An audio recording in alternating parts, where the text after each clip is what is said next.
Buenos días a todos.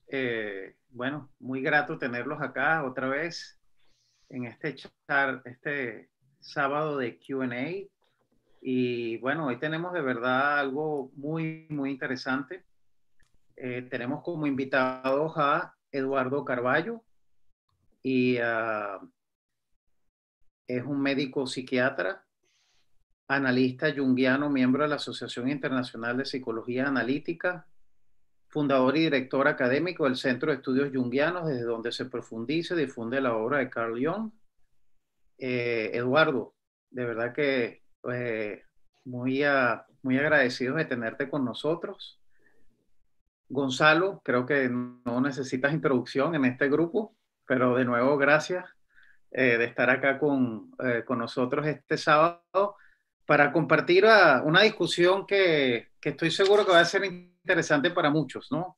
Siempre nos hemos hecho mucho la pregunta de cómo se compara la psicología tradicional, el psicoanálisis, que está tan, de alguna manera, arraigado en nuestra sociedad y que tantos de nosotros hemos utilizado y utiliza la gente, con lo que podríamos llamar más la psicología transpersonal o la psicología espiritual. Y bueno, qué más que este banquete de tener dos expertos en la materia. Y lo que voy a sugerir es que arranquemos un poco por entender un poco las diferencias, o sea, de ambas metodologías. Al final, todas estas metodologías son positivas, buscan que lleguemos a tener más paz interior, a tener más relaciones más armónicas, pero ¿en qué se diferencian? Y quizás te quiero dar a ti primero la palabra, Eduardo, y de nuevo, muchas gracias por estar con nosotros. Bueno, a ustedes muchas gracias por la invitación y por la confianza, además, de invitarme a este espacio para poder compartir ciertas ideas, ¿no? Que yo creo que son importantes. Yo siempre he comentado, o tengo mucho tiempo pensando y proponiendo que todo lo que es información acerca del mundo interior se termina transformando en herramientas de vida, ¿no? Herramientas para la cotidianidad, herramientas para las relaciones, herramientas para el trabajo, por lo cual creo que estos espacios de difusión de información son importantísimos. Entonces, desde un poco para comenzar, yo quisiera enmarcar un poco a lo mejor desde donde voy a hablar yo, porque creo que son la idea, o por lo menos eso es lo que yo pienso, que es cómo ir complementando información de manera que podamos tener al final como un gran abanico, de un gran panorama en el cual nos podemos ubicar dependiendo de nuestro nivel de conciencia y nuestro nivel también de evolución de conciencia y nuestra evolución espiritual. Entonces, yo creo que hoy en día el psicoanálisis está difundido por todo el mundo. Sin embargo, por lo general, cuando se habla de psicoanálisis, se ubica o se relaciona con la obra de Sigmund Freud, ¿no? El psicoanálisis freudiano. Pudiéramos decir que hay una forma un poco más amplificada de entender el psicoanálisis como toda la aproximación que de alguna manera incorpora el inconsciente. O sea, aunque para nosotros es ya una vivencia, lo tenemos incorporado, y realmente esa concepción de que nosotros tenemos un mundo interior que está permanentemente interactuando, tiene relativamente poco tiempo en la historia de la humanidad. Realmente fue Freud el que lo expone hace poco más de 100 años, ciento y pico de años. Cuando nosotros hablamos, o sea, ese psicoanálisis hoy en día tiene no solamente a Freud como referente, sino también a estudiosos post-freudianos que han profundizado y han complementado los estudios iniciales. Entre ellos está Jung, Carl Jung, que inicialmente fue un gran colaborador de Freud y al cabo de cierto tiempo, por diferencias personales y por diferencias teóricas, se separa de Freud y empieza a hablar de sus planteamientos, ¿sí? de planteamientos ya más desde su perspectiva y desde su óptica. Yo diría que hay mucho de Jung que sigue basado en ese inconsciente, en esa relación entre un mundo consciente y un mundo inconsciente. Sin embargo, él es el que establece el puente por lo menos desde mi perspectiva, es de los pensadores contemporáneos, bueno, contemporáneos ya murió hace cierto tiempo, pero de los pensadores de los fundadores del pensamiento occidental, que empieza a establecer el puente concreto y reconocible con el mundo de lo espiritual. O sea, entonces yo creo que ese es el gran aporte que tiene Jung, como pensador que viene de la medicina, porque era psiquiatra, como pensador que viene de la psicología, porque forma parte de los fundadores del psicoanálisis, pero que fue el primero, diría yo, que se atrevió a hacer el puente entre ese mundo más científico y el mundo espiritual, desde su experiencia personal y desde sus reflexiones. Interesante, ese puente es el primero que hace el puente hacia lo espiritual y de hecho se atreve a decir que algo que es una expresión que sé que te gusta a ti, Gonzalo, que es la creencia versus el conocimiento. Cuando le preguntan en esa famosa entrevista antes de morir que si él cree en Dios y dice, no, yo no creo en Dios, yo sé que existe Dios, ¿no? Ahora, Gonzalo, lo espiritual, ¿y cómo lo compararías tú y cómo lo describirías tú, lo que podríamos llamar la psicología transpersonal o espiritual? Bueno, yo estoy totalmente de acuerdo en esto con Eduardo, con el que además he tenido la fortuna de poder conversar alguna vez antes de esta entrevista, ¿no? Y vamos a ver, yo creo que el psicoanálisis tiene muchas ventajas y tiene sus utilidades, que duda cabe, ¿no? Y por eso se ha usado durante mucho tiempo y, como bien ha dicho Eduardo, pues se ha ido perfeccionando, ¿no? Con el tiempo también y se ha ido avanzando. Sin embargo, creo que la psicología espiritual, o también llamada transpersonal, que es Jung, uno de los pioneros, ¿no? Como bien ha dicho Eduardo en esto, tiene una serie de ventajas sobre el psicoanálisis, ¿no?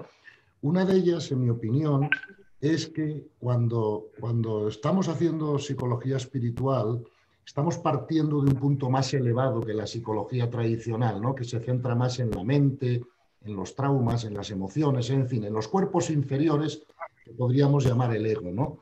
Mientras que la psicología espiritual, de alguna manera, introduce, recontextualiza la realidad para la gente porque nos presenta como seres espirituales. Claro, desde los cuerpos de más vibración, por ejemplo el alma, se tiene más poder para resolver dificultades, traumas, incluso traumas inconscientes, que desde el propio ego, ¿no?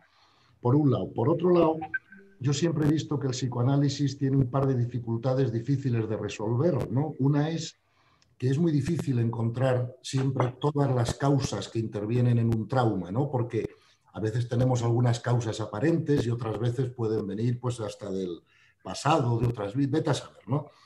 Por lo tanto, es difícil trabajar con todas las causas de un trauma. Yo lo comparo, pues siempre lo he dicho en las conferencias, que si traigo una bolsa de confeti y se me caen todos al suelo, claro que puedo arrodillarme y coger uno a uno, ¿no? Pero voy a tardar 2 horas y me voy a deslomar. Mientras que si tengo una aspiradora en casa, llego con la aspiradora todos para arriba, ¿no? Entonces, una vez que comprendemos que somos seres espirituales, que somos almas en evolución, que estamos aquí para, digamos, evolucionar en conciencia, como ha dicho Eduardo, pues entonces esa comprensión, esa recontextualización de la realidad nos eleva la vibración, ¿verdad? Y al elevar la vibración es posible que esa vibración, de una manera casi silenciosa, por procesos puramente físicos, pues limpie los traumas inconscientes de una manera más eficaz. Me explico que el psicoanálisis, porque el psicoanálisis de alguna forma, cuando estamos buscando las causas del trauma, hablando del trauma, lo que sea, pues hasta lo reenergiza, ¿verdad? Es verdad que tenemos que reprogramar la mente con la información espiritual de una manera muy profunda para que la mente la pueda instalar, porque la mente no puede aceptar nada que no le parezca lógico.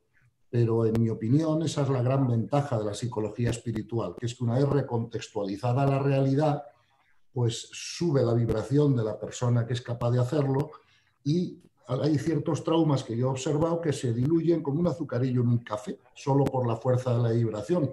Un poco de la misma manera que cuando mezclas agua caliente con agua fría, pues acabas con agua templada, ¿no? Pues la energía de alta vibración hace acelerarse a la de menor vibración. Y por lo tanto, si combinamos el psicoanálisis con la psicología espiritual, estoy seguro que tendremos resultados más rápidos y más eficaces con las personas a las que se traten, ¿no? así en resumen, ¿no? Y de una manera muy rápida, y si Eduardo estuviera de acuerdo, pues eso sería lo que yo comentaría como diferencias básicas entre ambos enfoques, ¿no? Ahora, para profundizar un poquito, porque tocaste el tema ya de irte a los traumas y superando los traumas, ese efecto aspiradora, Gonzalo, yo creo que es bueno explicarlo un poco y después preguntarle a Eduardo su opinión. Si no me equivoco, el efecto aspiradora es enfocarte más en los talentos para entonces aumentar tu vibración y no en tus traumas o las partes negativas que te han sucedido. Claro. ¿Lo interpreto correctamente? Sí, yo creo que sí. Yo creo que, fíjate, ese aspecto aspirador al que yo me refiero tiene siempre dos componentes, ¿no? Un componente es manejar otra información en la mente, ¿no? Y lo que pasa, claro, que es como todo en la vida. Cuando quieres aprender a tocar el piano o a jugar al golf, no basta con el conocimiento teórico de alguna manera, porque luego cuando te pones delante del teclado o delante de la bola tienes que practicar, ¿no? Entonces, para que se instale esta información en la mente y no solo conozcamos acerca de la información, sino que nos convirtamos en ella, tenemos dos fases. La primera fase es la fase de obtención de información correcta, o sea, recontextualización de la realidad, ¿no? Y la segunda fase es entrenamiento en ella, ¿verdad? Y cuando nos entrenamos en eso que hemos aprendido, pues nos damos cuenta que en otras áreas de la medicina, si tienes colesterol, te dan una pastilla, si tienes, yo qué sé, neumonía, te dan antibióticos, pero contra los traumas, o sea, para alcanzar la paz interior es aspirina para todo, ¿no? Que es darnos cuenta de que somos un alma, de que lo que nos ocurre para evolucionar, ¿verdad? Y que por lo tanto, ante esos traumas, pues es más rápido la aceptación, el agradecimiento de la experiencia y el soltar, ¿verdad? Que el ir a buscar los motivos del trauma y de alguna manera luchar contra el trauma directamente, que siempre consume más energía vital. Y no sé si Eduardo estaría de acuerdo con esto y si eso ha sido su experiencia, quizá nos pueda comentar, ¿no? Excelente. Eduardo, ¿cómo lo ves? Lo que pasa es que yo creo que el trauma o los traumas son situaciones muy particulares, ¿no? No todo el mundo tiene trauma. Para mí, un poco para contextualizar lo que es el trauma y a lo mejor para vincular lo que dice Gonzalo con lo que podemos, de una manera aproximarnos al trauma que puede ser muy interesante. El trauma es una experiencia en la vida para la cual nosotros no estábamos preparados a nivel de nuestra estructura psicológica. O sea, a lo largo de la vida, la estructura psicológica se va desarrollando y va teniendo una cantidad de fricciones, una cantidad de obstáculos que nos toca vivir, o sea, que son lo que podemos llamar las crisis naturales. La crisis quizás que se nos olvida mucho, pero que es la de las primeras crisis, es la crisis de la adolescencia, como nosotros venimos de una situación en la cual tenemos de alguna manera muchas personas, no todo el mundo, pero muchas personas tienen un entorno de protección, tienen un entorno que va guiando, que va acompañando, y de un momento a otro hay algo que cambia, cambia la visión que tiene la sociedad acerca de nosotros, tenemos mayores exigencias, cambia el cuerpo porque hay todo un movimiento hormonal y de alguna manera tenemos una primera confrontación más o menos importante con lo que somos nosotros a nivel de fortaleza y lo que nos están pidiendo. Sin embargo, esa transición siendo una crisis, estamos ya preparándonos para ello. ¿Cuál es la diferencia de una crisis de ese tipo y un trauma? En el trauma, la persona o el individuo no está preparado para lo que está pasando, ya sea porque se adelantó en términos de su desarrollo de una estructura, ya sea porque la situación lo toma en un momento en que las herramientas que tiene individuales para poderse adaptar, para volver a tener una autorregulación, no están funcionando. Le hace un niño que de repente pierde a sus padres, o sea, un niño que pierde a sus padres queda en un estado de indefensión y de vulnerabilidad que no tiene recursos. Si no viene otro adulto a atajarlo, no tiene recursos realmente para poder readaptarse y autorregularse y poder seguir. Una persona que tiene un abuso sexual antes de haber estado en su iniciación sexual. Podemos verlo como una situación que no está preparado porque él lo percibe inevitablemente como una experiencia con un alto nivel de agresividad y un alto nivel de confusión.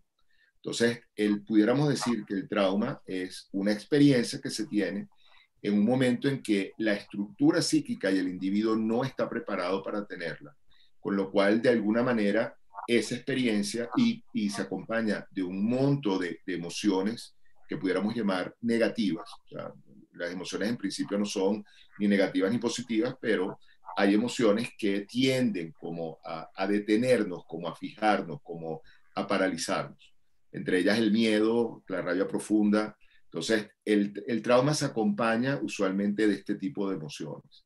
Y la persona queda frenada, queda paralizada allí, porque al haber una interrupción en un ciclo, en una evolución natural, al haber una detención allí, es como que esa experiencia rompe la capacidad de que le dé sentido a lo que sucedió.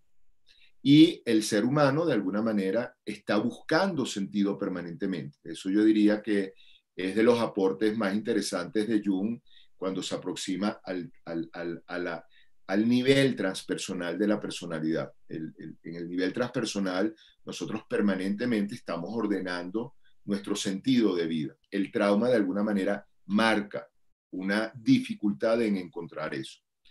Y entonces estoy de acuerdo con Gonzalo que muchas veces hay otros elementos diferentes a la psicología tradicional que son capaces de darle sentido a esa experiencia y de alguna manera rescatar a la persona de eso que se está moviendo y de eso que lo tiene paralizado, que lo tiene amarrado y permite que comience a moverse nuevamente.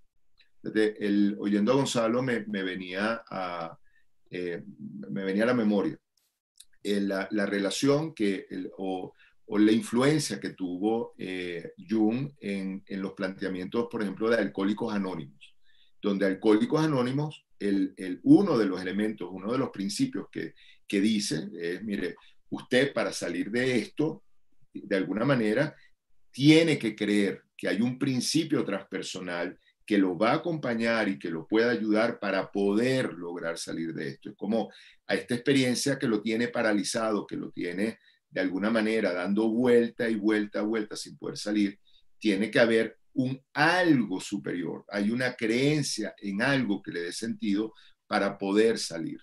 De esa manera, yo sí creo que la conexión con lo espiritual muchas veces permite y ayuda y acelera que una persona logre salir de ese hoyo, muy diferente a el planteamiento de muchas escuelas de psicología, no todas, pero muchas escuelas, que lo que tratan es otra vez como de reeditar la situación y reeditar la situación y reeditar la situación, en el entendido que en algún momento en esa reedición la persona puede como reestructurar y salir de ella. Yo estoy completamente de acuerdo con lo que dice Gonzalo, que hay veces que el que se active la dimensión espiritual para poder de alguna manera asimilar eso, puede acelerar y puede sacar. Eso lo vemos mucho, por ejemplo, en situaciones que son muy traumáticas, como puede ser la pérdida de un hijo pequeño, o sea, porque de alguna manera a partir de una determinada edad no es que uno está preparado para perder a un hijo en ningún momento, pero hay ciertas situaciones en las que uno puede como entender, entre comillas, que tiene que ver esa pérdida con mi vida. Pero hay otros momentos en los que eso no se puede asimilar. Y muchas veces es solamente desde la activación de una dimensión espiritual que eso logra como tener sentido y empieza nuevamente a moverse y la persona puede seguir su camino independientemente del dolor y el trauma que sufrió. Ahora, aquí hacen una pregunta y quisiera primero para que me la respondas tú, Eduardo. ¿Cuál es la diferencia entre traumas y creencias? Y si son equiparables. Una pregunta que nos están haciendo aquí en el chat. Fíjate, yo creo que no tiene nada que ver, ¿no? Yo creo que las creencias, nuevamente, un poco lo que tú comentabas al principio de esa frase de Jung de yo no creo, yo sé. O sea, yo creo que si nosotros tenemos una una relación lo más limpia que podamos tener, por darle un nombre, con nuestra experiencia interna, ¿ok? Nosotros podemos hacerle un seguimiento a una cantidad de aproximaciones y conexiones con la realidad que tiene diferentes dimensiones, desde la dimensión más material, más orgánica, que es la conexión con nuestro cuerpo, la experiencia desde nuestro cuerpo. Yo sé que esta mano es mía porque se mueve, y que cuando de alguna manera tiene alguna lesión me duele, yo sé. Yo no creo que esta mano es mía, yo sé que esta mano es mía. De la misma manera, en la medida que uno va teniendo experiencias, uno va sabiendo. O sea, yo sé que yo tengo una buena capacidad racional porque lo sé, no lo creo, lo sé. Y de esa manera vamos pudiendo como identificar entre cosas que yo sé de mí y cosas que yo creo de mí. Hay un tema que es inevitable y que yo creo que es donde empieza la confusión, que es que cuando el ego como elemento de la psique comienza a desarrollarse, empieza a llenarse de creencias. Entonces termina siendo el ego de alguna manera un sistema de creencias. Y lo complejo que tiene es que desde ese sistema de creencias yo comienzo a aproximarme a la realidad. Entonces, dependiendo de mi experiencia y de cómo se armó el sistema de creencias, mi realidad puede ser una realidad amable y que me protege, pero por otro lado, mi sistema de creencias puede ser que la realidad puede ser una situación que me vulnera y que es una amenaza permanente. Entonces, ahí ese sistema de creencias va, de alguna manera, determinando muchas veces, por lo menos por un tiempo importante de mi vida, va determinando mi vínculo, mi relación con el entorno, con la cotidianidad. Esa sería como lo que son las creencias. El trauma es el producto de una experiencia particular que se tiene en un momento que no se está preparado. O sea, la psique tiene mecanismos de autorregulación que están buscando permanentemente una homeostasis, que está buscando un equilibrio interno, que puede ser muy elevado o puede ser muy básico, pero lo está buscando. Cuando se produce el trauma, de alguna manera, es como, no sé, la imagen que me viene es como hacer una gelatina. O sea, para hacer una gelatina, lo que hemos hecho de gelatina, uno calienta, le pone la gelatina, la tiene que dejar tranquila, la mete en una nevera, y al cabo de cierto tiempo tenemos esta pieza, este postre todo plano, homogéneo, que parece un espejo y tal. Todos, bueno, todos no, mentira, pero hemos visto cuando de repente en mi casa hacían gelatina y de repente, hicieron gelatina y uno metía el dedo, ya ese dedo quedó marcado en la gelatina. Y entonces, en particular, no cambió ni el sabor ni la estructura, pero cuando saca la gelatina dice, alguien metió un dedo en la gelatina. Bueno, porque se interfirió en ese momento, en esa situación de consolidación de ese sistema, se intervino, y se intervino de alguna manera que quedó marca. Pudiéramos decir, bueno, obviamente no, un trauma es mucho más complejo que meter el dedo en la gelatina, pero de alguna manera como metáfora visual, yo creo que un poco así funciona el trauma. Porque ¿qué es lo que pasa? Que una vez que el trauma se da en nuestro aparato psíquico, en nuestro aparato, en nuestro ser humano, en nuestro aparato psíquico, cuando sucede el trauma, de alguna manera queda una herida que algunas veces se puede transformar en una cicatriz que uno aprende a convivir con ella. En algunos momentos se transforman en estas heridas que aparentemente cicatrizaron, pero entonces de vez en cuando se vuelven a abrir y supuran y están allí permanentemente haciendo síntomas. Gonzalo, primero para aclarar, en España también le dicen gelatina, para que no nos confundamos. Sí, ¿Sabes sí. lo que es gelatina? En España le dicen gelatina también, hasta donde yo sé. No soy un experto culinario, pero creo que sí, que se llama gelatina, sí. Y... ¿Cómo lo ves tú, Gonzalo? Diferencia entre los traumas y las creencias. Pues mira, hijo, lo ha explicado muy bien Eduardo y es difícil añadir algo valioso, ¿no?, a lo que él ya ha dicho, ¿no? Estoy totalmente de acuerdo con la diferencia entre una cosa y otra. Para mí una creencia es un conocimiento no verificado. Por eso se dice creencia. Como bien ha dicho Eduardo, si a mí me preguntan, Gonzalo, ¿tú crees que la luna es redonda? Hombre, yo contestaría que no lo creo, que lo sé, he visto una foto, ¿no? Yo creo que lo importante de la psicología espiritual es que cuando tú das una información diferente, ¿verdad?, que la mente de la persona que tiene un trauma puede aceptar, es cuando ese trauma puede sanarse de una manera muy rápida. Por ejemplo, Eduardo ha hablado de traumas importantes que la gente les ha ocurrido, la pérdida de un ser querido, de un niño, ¿no? Por ejemplo, abusos sexuales a una edad en la que no puedes realmente comprender de qué va todo ese tema, ¿no? Pero claro, si yo me enfrento a esas situaciones desde una información que yo llamaría clásica, claro, la capacidad de superar ese trauma es dificilísima, ¿no? Y Eduardo, como terapeuta, pues tiene una experiencia amplia en eso, ¿no? Ahora bien, si la información que yo manejo es otra, que es, por ejemplo puede ser esta, que te ofrezco en dos segundos, mira, yo primero lo que tengo que comprender es que soy un alma, ¿verdad? Y ese trauma le ha pasado a mi ego, no a mí. ¿Okay? Yo soy un alma que tiene un cuerpo mental, un cuerpo emocional y un cuerpo físico en el que está encarnado, ¿verdad? Pero eso que a mí me ha ocurrido está dictado por las leyes universales. Las leyes universales rigen la evolución de la conciencia de las almas. Y como es arriba es abajo, igual que los alumnos de una escuela de la Tierra, pues tienen que pasar por situaciones al principio complicadas, ¿no?, para aprender ciertas cosas. Las almas también tienen que pasar por eventos, ¿verdad?, que le hacen, bueno, pues subir de nivel de conciencia de alguna manera una vez que son capaces de mantener su paz ante el evento, ¿no? Trascender, por así decirlo, el trauma, ¿no?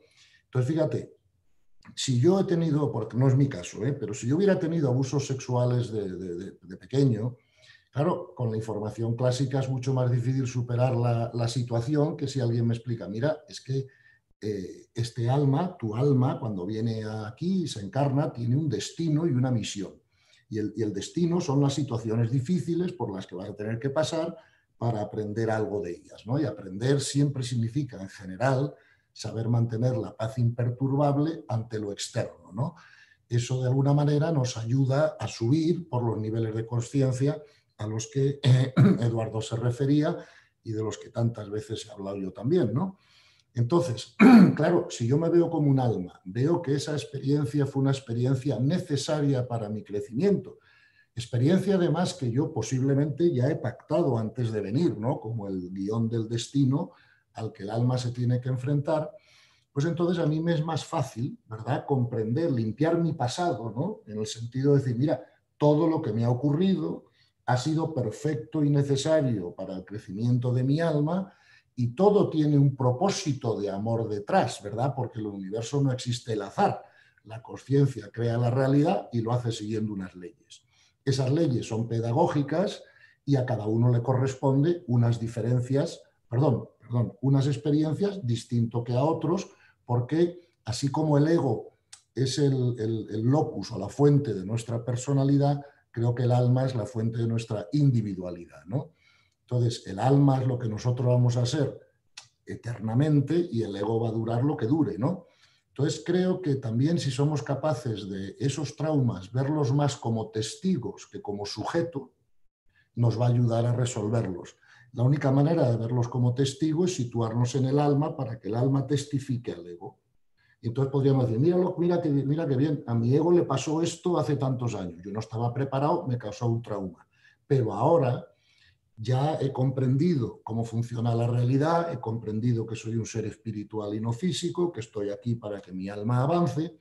Y entonces fíjate que soy capaz de llegar hasta no solo aceptar, sino agradecer esas experiencias que no fueron agradables en su momento, porque de alguna manera mi mente comprende que fueron necesarias para la evolución de mi alma. Claro, en cuanto un paciente, ¿no?, pueda hacer eso, la limpieza de ese trauma se facilita obviamente enormemente porque se comprende el valor que eso ha tenido para mí, ¿no? Y entonces, igual que cuando yo era alumno de un colegio, me molestaban los problemas de matemáticas muy difíciles porque me llevaban a un gran esfuerzo y tal, pero sin embargo había una comprensión de que eso tenía un valor, de que cuando yo aprendiera eso, eso me ayudaría de alguna manera luego pues en la vida pues a avanzar o a ser más capaz o lo que fuera. Siempre que la mente comprende el valor de lo que ocurre, aunque lo que ocurre no sea lo más agradable para el ego, creo que ya se ha avanzado un camino importante para resolver el trauma, ¿no? Y tengo experiencia con personas que han pasado por este tipo de traumas a los que se refería Eduardo, que efectivamente pues, llevaban muchos años sin poder salir de ahí hasta que fueron capaces de comprender la realidad de esta manera. Y una vez comprendida la realidad de esta manera, pues de alguna manera como que somos capaces de agradecer nuestro pasado, nuestras experiencias desagradables, aquellas para las que no estábamos preparados, porque sabemos que eran experiencias pedagógicas para nosotros y que tenían un propósito de amor detrás. ¿No sé si explico? Entonces, con esa comprensión, que además ya no es una creencia, porque esa comprensión se puede verificar, ¿verdad? Hay veces que nosotros no podemos verificar empíricamente las cosas, por ejemplo, los pensamientos. Nadie ha podido pesar o medir uno, o tocarlo, a qué huele, pero todos hemos experimentado sus efectos y por eso, ¿me entiendes? Sabemos que existen, ¿no? Y no lo dudamos, como ha dicho Eduardo. Oye, yo sé que pienso, no se me explico, ¿no? Y no es que lo crea, lo sé, pero solo lo sabemos por los efectos. Bueno, con la ley universal pasa lo mismo. Yo no voy a poder fotografiar las leyes universales para enseñároslas, pero sí podemos verificar sus efectos. Y los efectos de la comprensión y de la aceptación son siempre los mismos. Ganas paz interior y además cambia la situación para ti porque ya no tiene un motivo pedagógico, ¿no? Entonces, esa sería mi opinión al respecto y eso es lo que he podido comprobar en los años que llevo intentando hablar con gente con traumas. Fíjate que además esto no solo lo ha comprobado Eduardo, sino que, por ejemplo, él se ha referido a Alcohólicos Anónimos. Aquí en España hay una asociación de unos psiquiatras y psicólogos estupendos, ¿no? que es parecido al Alcohólicos Anónimos en Estados Unidos, se llama Proyecto Hombre, ¿no? Y que tratan con los problemas más difíciles, la drogadicción, las personas que están en la cárcel, las personas que han tenido traumas. Y llevo trabajando con ellos mucho tiempo, ¿no? Con estas ideas. Y lo que me dicen todos ellos, sin excepción, es que cuando introducen, ¿no? estas comprensiones en la mente de las personas a las que están tratando, la velocidad de la mejoría es brutal, ¿no? Y por lo tanto, ese es el poder, en mi opinión, de la comprensión espiritual y de encontrar el verdadero sentido de cómo funciona la realidad y para qué estamos aquí, ¿no? Ahora, fíjate, desde la espiritualidad entendemos que todo es perfecto y necesario y Claro, que venimos a cumplir un destino claro. de experiencias para aprender y que nos ayuden a trascender el ego. Uh-huh. Eduardo, desde la psicoanálisis, ¿cómo es el proceso para trascender el ego? Coinciden con ese proceso, obviamente, ¿no? Sí. Fíjate, yo diría, Gonzalo acaba de dar un nombre, acaba de nombrar algo que yo creo que es muy importante, que es el acelerador, ¿no? Yo creo que un poco, una pequeña introducción para contestar tu pregunta.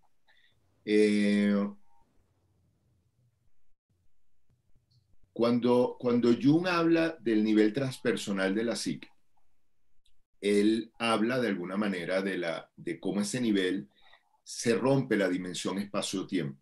Y cuando de alguna manera nosotros trascendemos la dimensión espacio-tiempo, podemos entrar en un proceso de aceleración de conciencia que realmente se hace increíble, ¿no? El gran tema es cómo llegar a ese nivel transpersonal de la psique de una manera, vamos a decir, como guiada, por darle un nombre. Porque hay situaciones que colocan, y entre ellos los traumas, colocan a las personas en esa necesidad de búsqueda de sentido. Muchas veces en sí mismo hay un aceleramiento que logran llegar a esa dimensión espiritual de una manera más rápida que otras personas que no han tenido ese tipo de situaciones. Pero todas las personas que de alguna manera tocan el aspecto transpersonal llegan a ese nivel de aceleramiento porque hay de alguna manera esa vivencia de que se rompe la dimensión espacio-tiempo. ¿Okay? Una pequeña introducción, ahora entramos a contestar tu pregunta. Fíjate, e insisto, una cosa es el psicoanálisis junguiano y otra cosa es el psicoanálisis. Lo sigo aclarando porque a ustedes le dicen, un psicoanalista me dijo a mí esto y esto y esto, y le va a decir, ese psicoanalista no sabe nada de psicoanálisis. Y es verdad, no sabe nada de psicoanálisis freudiano. Esta es la perspectiva junguiana de lo que estamos hablando. ¿Okay? Entonces, desde la perspectiva junguiana, nosotros tenemos, Jung plantea que nosotros, un poco la metáfora que yo muchas veces utilizo, somos como una semilla que tenemos un gran potencial y nos toca como desarrollar ese potencial, que fue lo que ese desarrollo, ese instinto, por darle un nombre, de desarrollo del potencial, fue lo que él llamó el principio de individuación. Todos nosotros llegamos acá con de alguna manera, por llamarlo de alguna forma, un mandato de seguir nuestro principio de individuación. Yo llego con una semilla que podemos interpretar de varias maneras. Desde la manera que Gonzalo ha comentado, yo llego aquí con una misión, yo llego aquí ya con un cierto programa de ejercicio, por darle un nombre, que me toca desarrollar para fortalecerme y para evolucionar. ¿Okay? En otro sentido, un sentido, no como lo comenta Gonzalo, sino un punto de vista más psíquico, más psicológico, no tanto desde el punto de vista espiritual, desde el punto de vista más psicológico, yo llego con una esencia arquetipal, yo llego con una esencia de mí, una esencia psíquica, que me toca desarrollar, con una naturaleza. Un poco, no quiero como perderme mucho, pero para tratar de amplificar un poco de qué se trata naturaleza. Si nosotros vemos, por ejemplo, una naturaleza de alguien que es urbano, lo llevas a vivir a la provincia, muchas veces se vuelve loco, porque él necesita la conexión urbana, la dinámica, el movimiento de personas, etcétera, etcétera. Y pasa al revés, si tú traes a alguien de una provincia, de un campo y lo llevas a la parte urbana, igualmente se desacomoda porque su naturaleza de alguna manera no logra como coincidir, no logra adaptarse. Entonces, de alguna manera, cada uno tiene una cierta naturaleza hay muchas formas de identificarla, o sea, lo que nosotros llamamos hacer conciencia de ese arquetipo, de esa naturaleza arquetipal. Y entonces, a lo largo de la vida, esa expresión, esa naturaleza busca desarrollarse. En un momento de la vida, en los momentos iniciales, inevitablemente esa naturaleza está interferida por las creencias y los saberes de nuestro entorno, principalmente de mamá y de papá. O sea, en esa primera época en que nosotros nos sentimos y percibimos vulnerables, todo lo que mamá o papá o nuestro entorno significativo nos diga acerca de nosotros mismos o acerca de la realidad va a tener un efecto hasta que nosotros no podamos desarmarlo o no podamos actualizarlo. Es lo que estuvimos llamando como se establece un sistema de creencias. Ese sistema de creencias por mucho tiempo funciona como un sistema de sobrevivencia. Si yo no tengo algo en lo que yo creo, en lo que yo armo mi realidad, la fantasía que se tiene es que yo voy a morir, que soy vulnerable, que estoy amenazado. Entonces, eso muchas veces lo que hace es que funciona como un velo que no permite que yo profundice un poco más, en el cual yo me pregunto, ¿y qué hay más allá de esto? Porque hay un gran miedo a confrontar ese sistema de creencias. Porque lo que sienten muchas personas es que si yo confronto mi sistema de creencias y me doy cuenta que no es válido, me quedo sin nada, me quedo en el aire. Y ese quedarse en el aire muchas personas no lo toleran. ¿Qué es lo que pasa? Que muchas veces hay que quedarse en el aire para uno poder entrar en las dimensiones más profundas y más transpersonales de la psique, que es lo que conocemos como trascender el ego. Un poco trascender el ego implica que ese sistema de creencias que me tiene de alguna manera limitado, yo logre realmente como soltar el sistema y darme cuenta que el ego cae. O sea, que hay como entro dentro de una vivencia mucho más compleja más completa y más profunda de mi mundo interior, en el cual yo empiezo a vincularme de una manera diferente, no solamente conmigo, sino con la vida. Y ahí es donde empiezo a conectarme y empieza a aparecer como de una manera una relación mucho más directa con mi dimensión espiritual. Fíjate, esto que estamos describiendo, a ese nivel de complejidad, de alguna manera tiene que ver desde el punto de vista de la psicología, hace que no todo el mundo se espere que llegue a ese nivel. Por eso, por eso es que por muchos años en la dimensión espiritual ha estado separada del trabajo psicológico. Uno, porque no se espera; otro, porque se ve como casi que una situación de posgrado en el camino, en el desarrollo.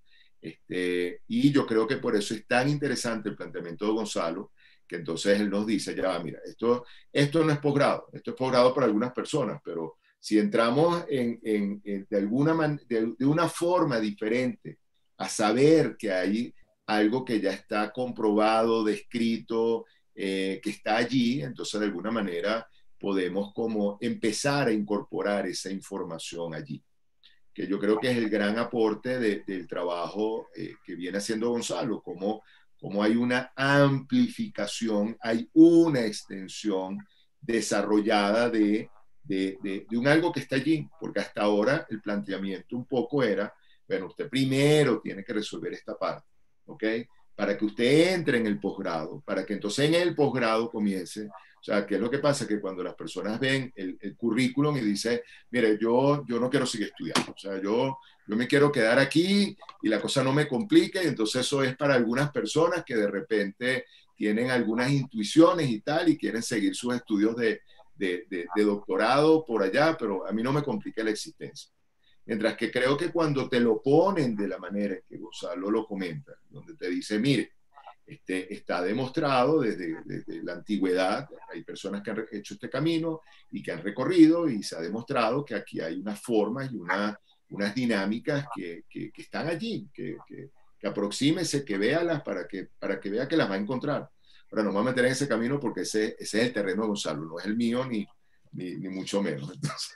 Pero antes de pasar a Gonzalo, para entender un poquito más tu camino, como lo dices tú, si interpreto correctamente, entonces, podríamos decir que el psicoanálisis junguiano puede verse como una primera etapa para ir preparando a la persona para que después esté más lista para ir a la parte transpersonal, a la espiritual. ¿Se puede interpretar eso así?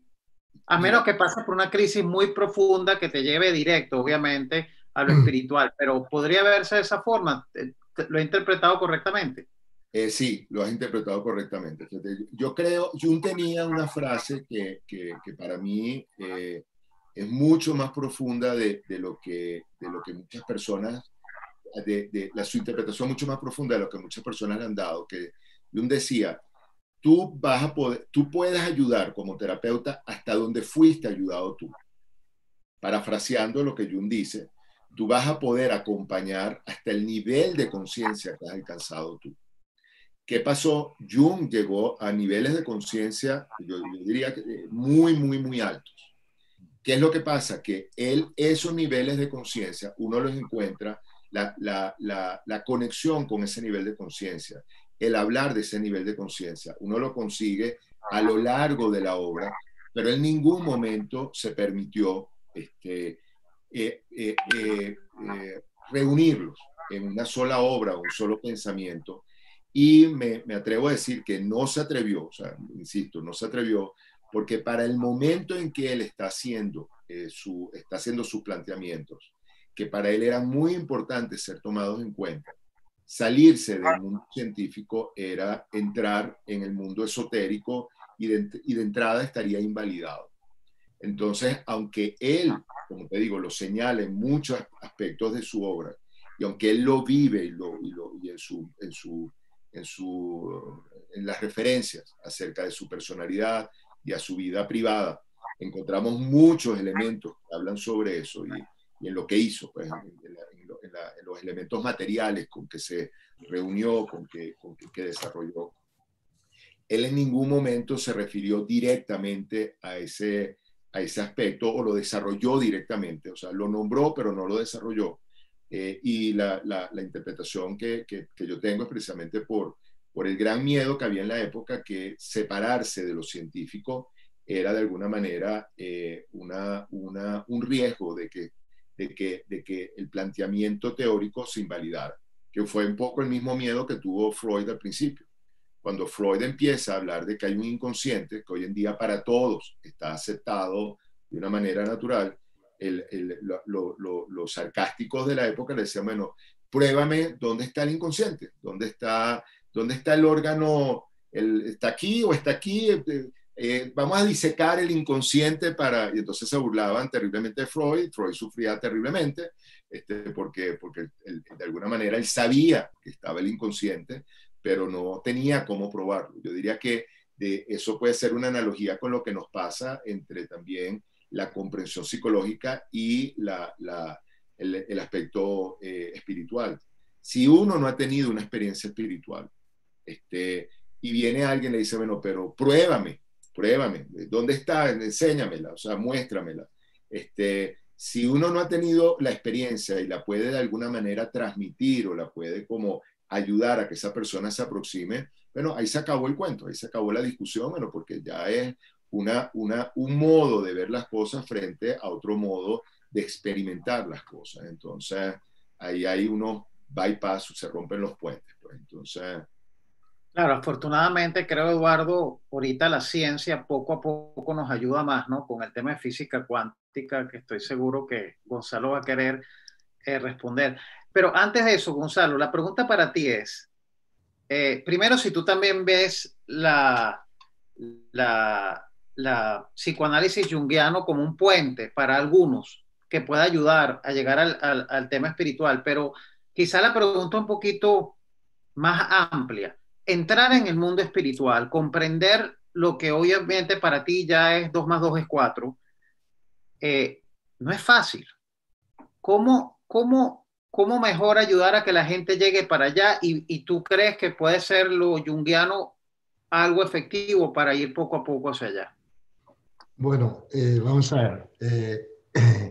Primero, construyendo sobre lo que ya ha dicho Eduardo, sí creo que Jung fue uno de los profesionales de la psicología y la psiquiatría que se atrevieron, aun con un cierto miedo, como él bien dice, y además comprensible, sobre todo en la época en la que estuvo, ¿no? Pues a romper ciertas barreras. Mira, si tú, por ejemplo, coges a Hawking, ¿no? Y estudias cómo él clasifica los niveles de conciencia, fíjate que él habla de una línea muy clara, ¿no? Y una línea divisoria clara en la que solo ciertos intelectuales han conseguido traspasar. Y creo que Jung ha sido uno de ellos, ¿no? Fíjate que Freud y otros muchos grandes pensadores, filósofos, psicólogos, científicos, etcétera, llegan al perfeccionamiento de la razón, pero no se abren al mundo no lineal del amor. Creo que Jung se abrió personalmente a ese mundo no lineal del amor, como dice Eduardo, ¿no? ¿Qué pasa? Claro, Jung también tenía un ego, porque todos los seres humanos tenemos un ego mientras el alma esté encarnada. Cuando hablamos de trascender el ego, nunca podemos, esto es otra confusión que hay que aclarar, ¿no? Nunca podemos pretender eliminarlo, ¿verdad? Porque claro, el ego es el conjunto de los 3 cuerpos inferiores y mientras no se produzca la muerte física, pues seguiremos teniendo un ego. Un ego trascendido, en mi opinión, es un ego neutralizado. Lo que significa neutralizado es que ya no nos molesta, ¿verdad?, para que nuestra máxima vibración pueda expresarse libremente en el mundo físico, ¿no? Entonces, Jung, como tenía ego, tenemos que comprender cuáles son las necesidades básicas del ego para también comprender lo que está diciendo Eduardo, ¿no? Hay 2 necesidades básicas del ego que todos conocemos. Una es el control de lo externo, para que esté como nos guste, y otra es esa necesidad que todos tenemos de ser queridos, aceptados, respetados por los demás, ¿no? Entonces, claro, lo que Jung decía cuando Jung lo dijo era muy novedoso. Todavía como se había desarrollado la física cuántica, la gente tenía la física clásica en la cabeza, ¿no? Pero yo creo que la ventaja que tenemos en este tiempo y que nos puede ayudar a los que estamos intentando pues, ayudar a la gente a superar traumas o tener más paz, ¿no? Es que hay un refrán de la filosofía que dice que no se puede pensar fuera de tu contexto. Lo hemos comentado muchas veces en las conferencias. Se puede intuir fuera del contexto, pero no se puede pensar fuera del contexto. Si quiero pensar de otra manera, tengo que cambiar de contexto. Como muy bien ha dicho Eduardo, todo ese cambio de contexto al principio da miedo porque te quedas en el aire, como él ha explicado fenomenalmente bien. Y claro, quedarte en el aire da pavor al ego, porque el ego siempre quiere estar en control de todo, ¿no? ¿Sabes? Y saber y comprender. Entonces, esa salida de la zona de confort es algo necesario para todo el mundo que quiera avanzar espiritualmente, ¿no? Entonces, la ventaja que tenemos ahora sobre la que había hace pues, 100 años o 80 años o lo que sea, es que la propia física, ¿verdad? Nos lleva, de alguna manera nos invita a hacer ese camino, porque la física cuántica ha revolucionado todo lo que la física clásica decía sobre la realidad. Es verdad que todos los que tenemos una cierta edad, nosotros tres que estamos participando en esta conferencia, hemos sido educados en la física clásica, no había otra cosa. Pero cuando ya comprendemos la física cuántica, no podemos seguir actuando como si la física cuántica no hubiera ocurrido. Entonces, ¿qué nos pasaba hasta ahora? Justo lo que ha dicho Eduardo. Los místicos vienen diciendo desde la antigüedad que esto es así, pero no les hemos hecho mucho caso porque había una esquizofrenia, de alguna manera, ¿no?, entre esa visión mística de la realidad que solo era posible a partir de unos niveles de conciencia muy altos, ¿verdad?, con lo que la ciencia y la razón nos iba diciendo según cuando nos educaban. Pero claro, ahora viene la física cuántica y dice, un momento, que la realidad más importante del universo no es física. Los premios Nobel de la física actual, Susskind, Hooft y otros muchos, están diciendo que la realidad física es holográfica, es decir, que ni existe realmente, ¿no?, que es una proyección desde un plano bidimensional. O sea, es un poco lo que nos decían los Vedas y los Vedantas, de que la realidad material era ilusión o maya. También dice la física cuántica que el universo es multidimensional. Cada dimensión es un mundo nuevo donde la energía vibra con más rapidez y contiene más información, porque hay un principio de la física que dice cuanto más rápido vibra la energía, más información puede contener. Lo explico siempre en las conferencias diciendo, en esta copa no puedo meter 2 litros de agua porque se rebosa. Para meter 2 litros de agua tengo que hacer el recipiente más grande. ¿Ok? La manera que nosotros tenemos de hacer nuestro recipiente más grande para tener más sabiduría y más información es solo a través de la paz interior, que es la que sube la vibración. Para tener paz interior tenemos que liberarnos de los traumas. Por lo tanto, Jung creo que fue un pionero, pero Jung fue casi yo diría un adelantado a su época, como lo fue Tesla, ¿no?, en la tecnología, y como ha habido otras ocasiones en la vida. Claro, si Jung viviera hoy, ¿verdad?, y fuera conocedor de la física cuántica, pues ese, llamamos miedo del que ha hablado, ¿no?, Eduardo, entre comillas, o ese respeto que él tenía a no ser considerado profesionalmente científico por hablar de estas cosas, pues quedaría reducido, porque la física cuántica nos amplía el contexto de la mente para que podamos pensar de otra manera. Entonces, fíjate que una de las recomendaciones que yo le he hecho en alguna ocasión a muchos terapeutas o psicólogos o psiquiatras con los que he tenido la ocasión de conversar es animarles a que lean un poco sobre la física cuántica, ¿no? Porque cuando se produce lo que dice Eduardo, que claro, cuando viene un paciente, ¿no?, su nivel de conciencia no es muy alto, le empiezas a hablar de la espiritualidad para que él pueda usar ese poder, puede haber una resistencia, porque su nivel de conciencia no le da para comprender eso. Entonces, digo, al menos a nivel intuitivo, como lo comprendían los místicos antes, ¿no? Pero claro, si le damos 2 o 3 o 4 pinceladas, ¿no?, de cómo la física cuántica ve la realidad, pues esa cabeza puede empezar a decir así, a ver, ¿cómo? ¿Qué me dices? Y, ¿sabes? Y poder un poco empezar a recontextualizar, o sea, que significa cambiar un poco su contexto mental, si tú quieres, podemos decir, cambiarle un poco sus creencias, ¿no?, sobre la realidad, sobre la vida, sobre quién es él y para qué está aquí, ya no solo basado en lo que han dicho unos místicos durante toda la vida, que han tenido un nivel de conciencia muy alto, sino basado ya en el conocimiento racional de la realidad presentado por la física cuántica. Fíjate que Eduardo ha dicho una cosa importantísima que no quiero que pase desapercibida, y por eso quiero repetirla o insistir en lo que ha dicho, ¿no? Eduardo ha dicho que, claro, uno solo puede ayudar a otro hasta donde su propio nivel de consciencia da. ¿Me explico? En el contexto mental pasa lo mismo. Yo solo puedo ayudar a otro hasta el contexto mental que yo pueda estar manejando, ¿verdad? Con lo cual, lo que pasaba hasta ahora, y con esto termino, es que la física clásica nos invitaba a estudiar la realidad de una forma fragmentada, porque veía la realidad como una serie de objetos separados unos de otros y de alguna manera suspendidos en el espacio sin gran relación entre ellos. Por eso podía dar sentido a estudiar la realidad de una manera fragmentada, y por eso hay psiquiatras, pero a lo mejor el psiquiatra sabe poco de filosofía, o hay filósofos que no saben nada de psiquiatría, o hay economistas que no saben nada de otra cosa. Pero ahora creo que tenemos que volver un poco más a ser como Leonardo da Vinci, en el sentido de que tenemos que saber un poco de todo para poder hacer bien nuestra profesión, ¿no? Porque ahora la física cuántica nos presenta una realidad unificada y no fragmentada.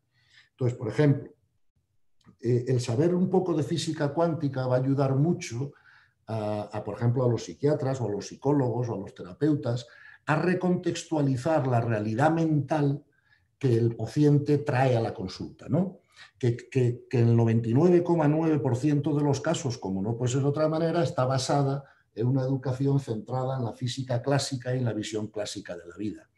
Entonces ya no solo le podemos dar argumentos, si tú quieres llamarlo así, psicológicos, sino que le podemos dar argumentos físicos, no sé si me explico, ¿no? Para que él pueda en su mente también intentar cambiar su comprensión de la realidad. Ten en cuenta que las tres preguntas más importantes de la filosofía siempre han sido: ¿quién soy yo? ¿Para qué estoy aquí? ¿Y qué pasa después de la muerte física, ¿no? Entonces, si a quién soy yo tú contestas, oye, tú no eres un cuerpo físico, tú eres un ser multidimensional demostrado por la física cuántica, no ya por los místicos, donde tienes varios cuerpos que vibran más alto, coño, pues identifícate con el más alto y opera desde ahí, ¿ves? O, por ejemplo, ¿para qué estoy aquí? Pues mira, tú no estás aquí para sobrevivir, porque nadie puede morir visto desde el punto de vista del alma. Tú estás aquí para desarrollarte espiritualmente y te van a pasar los eventos necesarios para que así sea. Y así tienes que comprenderlo y valorarlos y aceptarlos y agradecerlos, porque son los que te llevan a cumplir ese destino o esa misión de la que hablábamos antes Eduardo y yo, ¿no? Y por último, ¿qué pasa después de la muerte? Pues si nadie muere, solo muere el ego. Pero como muy bien ha dicho Eduardo antes, la individualidad no está en el ego está la personalidad, la individualidad está en esas dimensiones fuera del espacio-tiempo que él llama transpersonales y que yo puedo llamar también espirituales, y esas no van a morir. O sea, fíjate que entendemos mal la muerte en el sentido de que la solemos ver como un gran problema y tenemos un gran miedo y produce una gran tristeza en la gente, cuando si la comprendiéramos bien lo que significa, debería producir una gran alegría. No sé si me entienden, ¿no? Porque la muerte es un cambio de experiencia, no a peor, sino a mejor. Cuando yo era niño, yo siempre lo digo, me ponía triste cuando empezaba el colegio y contento cuando empezaban las vacaciones. Y aquí, sin embargo, lo vemos al revés. Cuando estamos en el colegio, queremos seguir en el colegio como dé lugar, mientras que cualquier persona que comprenda la realidad espiritual, fíjate que los místicos siempre han tenido una cierta prisa, entre comillas, por morir. A la carta de San Agustín, por ejemplo, así lo expresa: si me quieres, llórame; si me amas, no me llores; si supieras lo que me espera. Fíjate la buena distinción que en esa frase hace el cariño y el amor. El cariño produce apego, el amor no, quiere lo mejor para el otro aunque sea sin ti, y él sabe perfectamente lo que le espera. Claro que eso lo puede decir San Agustín y tres personas más, hasta la física cuántica. A partir de la física cuántica, esta comprensión creo que queda más disponible, ¿verdad?, para las personas de menor nivel de consciencia, que no pueden ver lo que vio San Agustín por intuición y necesitan verlo de una manera racional. Pero ahora tenemos las armas para presentársela. Por eso creo de verdad, y no sé qué opinará Eduardo al respecto, pero creo de verdad que los terapeutas ganarían herramientas y posibilidades de ayudar a la gente si comprendieran las nociones básicas, o sea, de la física cuántica, porque la lógica es la lógica y la ciencia siempre ayuda a dar certeza a las personas. Y no, este es un tema que me encantará saber la opinión de Eduardo al respecto, pero que creo que a mí me ha servido para poder ayudar a la gente a dar ese paso hacia la espiritualidad que, de acuerdo con Eduardo, tanto cuesta si el nivel de la persona, de conciencia de la persona, no es lo suficientemente alto como para verlo intuitivamente. No sé si me explico, ¿no? Ahora, Eduardo, y ya para trasladarte esas preguntas, yo te considero intuitivamente, ¿no? Alguien junguiano atípico, porque yo te considero una persona de muy alto nivel de conciencia. O eso es lo que, de las 2 veces que ya he interactuado contigo, es lo que percibo.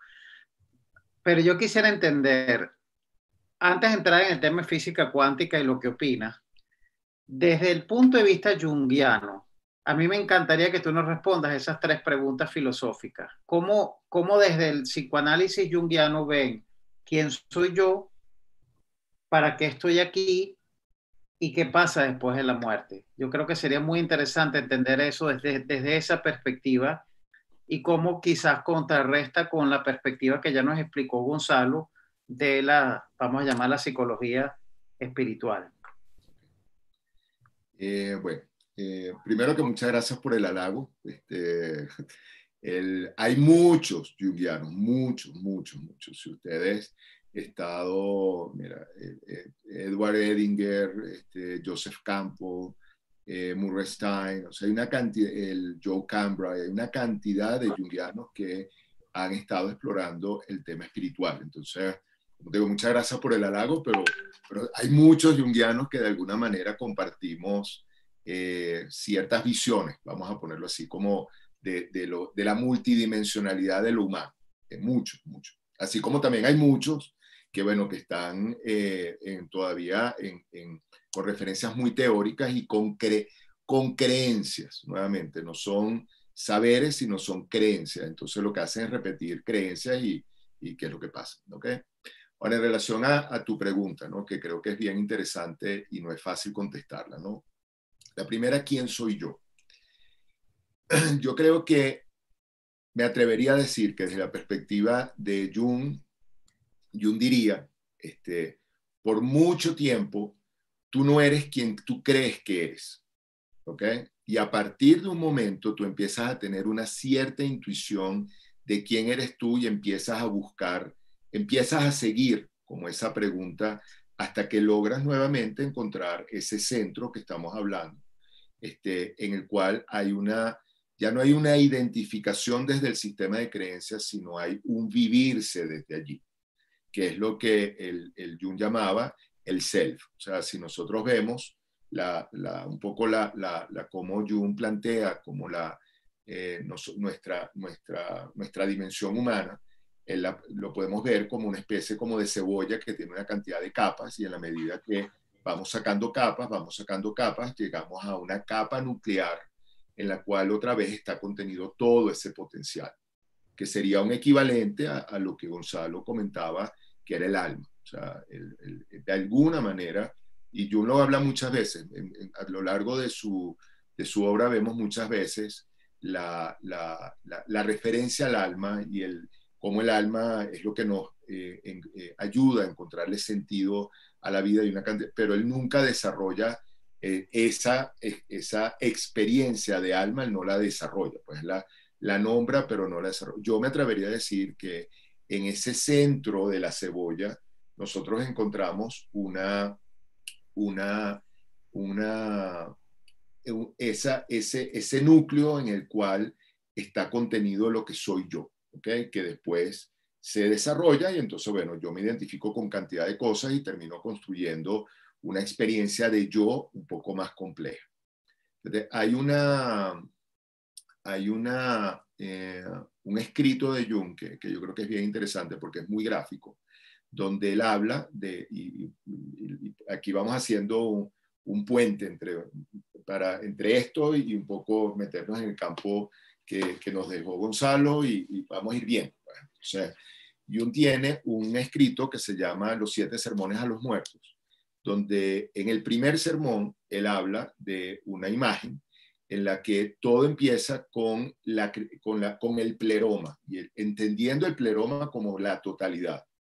Y de ese pleroma ahí se desprende una manifestación que es la criatura. Entonces vemos una totalidad de la cual se desprende una emanación, por darle un nombre, y que termina generando una criatura.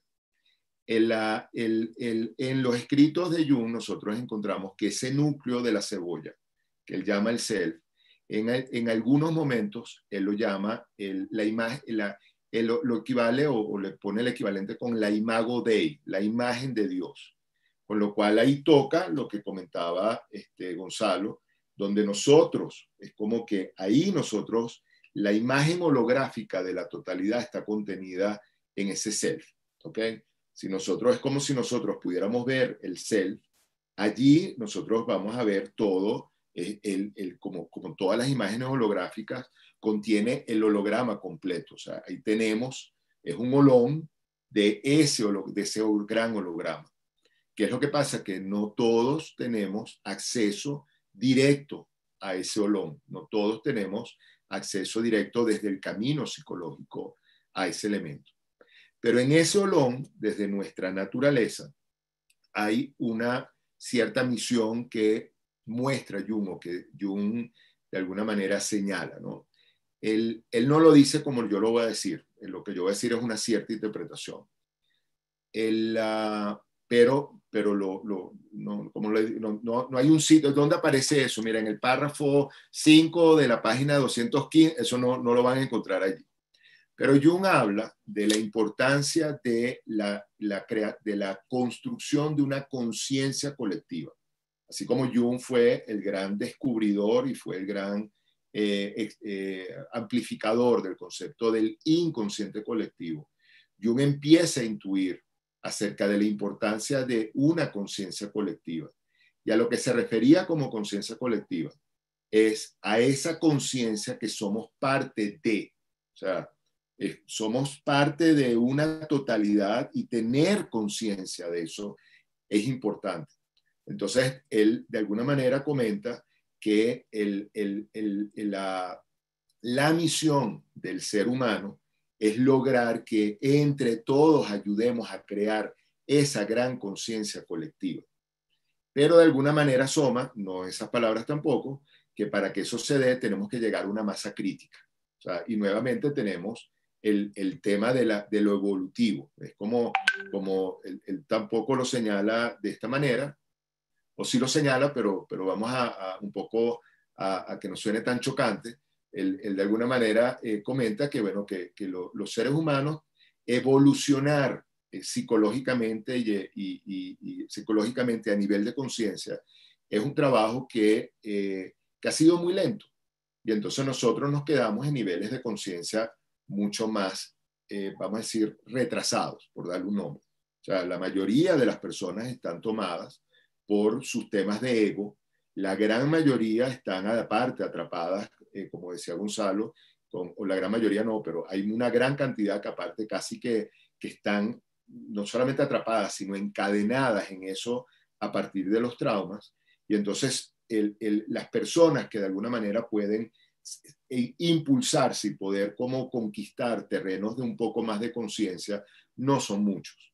Pero en la medida que se van como conquistando esos terrenos, empieza a crecer, como empieza a construirse esa masa crítica que termina o que puede terminar generando esa conciencia colectiva de que somos parte de una gran totalidad. Es la conciencia de que somos holones de un gran holograma. ¿Qué es lo que pasa? Que mientras no tengamos esa conciencia colectiva, mi holón, de alguna manera, tiene que ver con, es como una parte de, es como un rompecabezas de esa conciencia colectiva. Entonces pudiéramos decir que mi misión es tener conciencia de que yo soy parte de esos rompecabezas y que me toca buscar las otras partes para lograr ese gran rompecabezas que podemos llamar conciencia colectiva. En relación a qué pasa después de la muerte, ahí sí, de eso sí no escribió. Hay una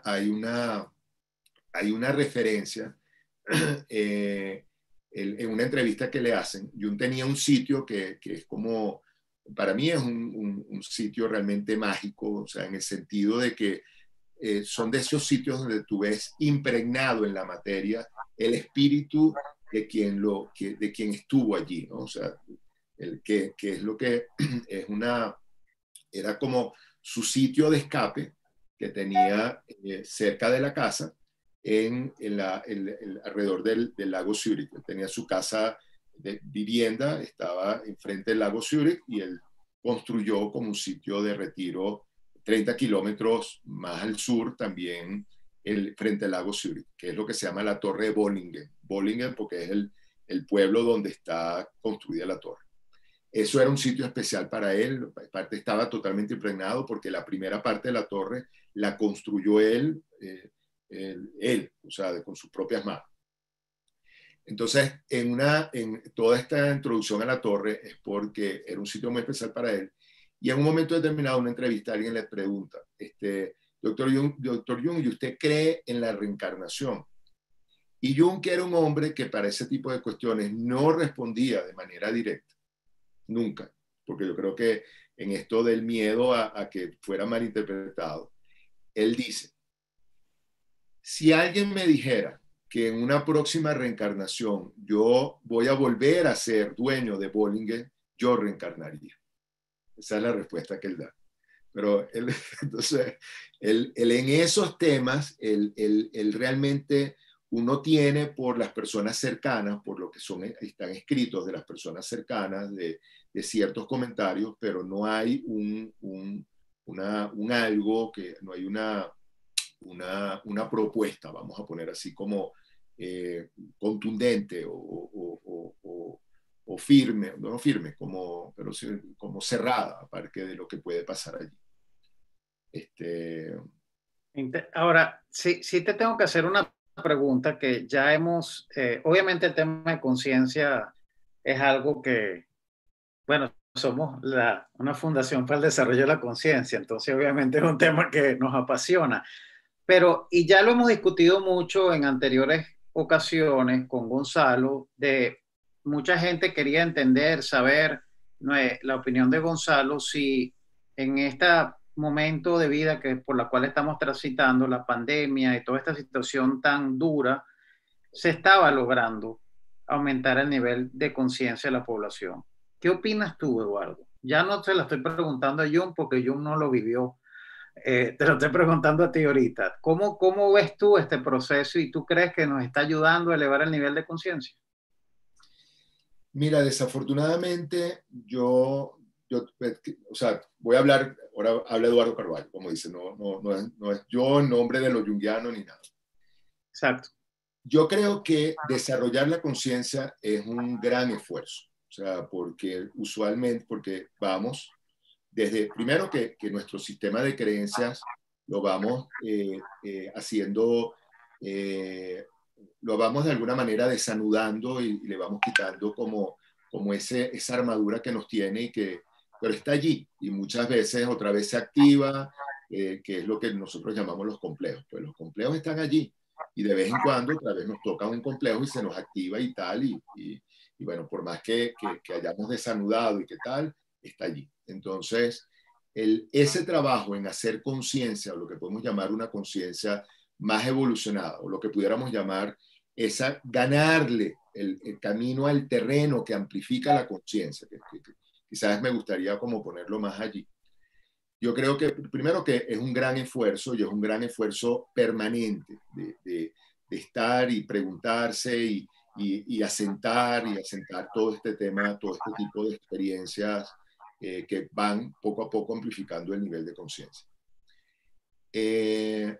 Ese nivel de conciencia lo vamos a aplicar, se va desarrollando a partir de la reflexión, a partir de la intuición y a partir del vínculo con el otro.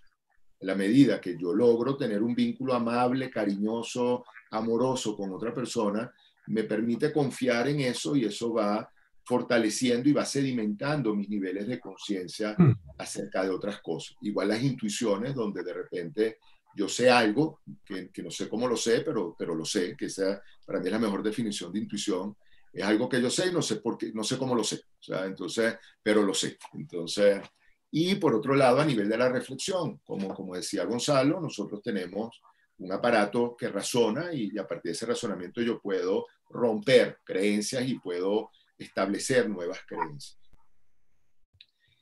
Ese trabajo ha sido muy complicado porque está profundamente interferido con un mensaje cotidiano y permanente acerca de el deber ser humano.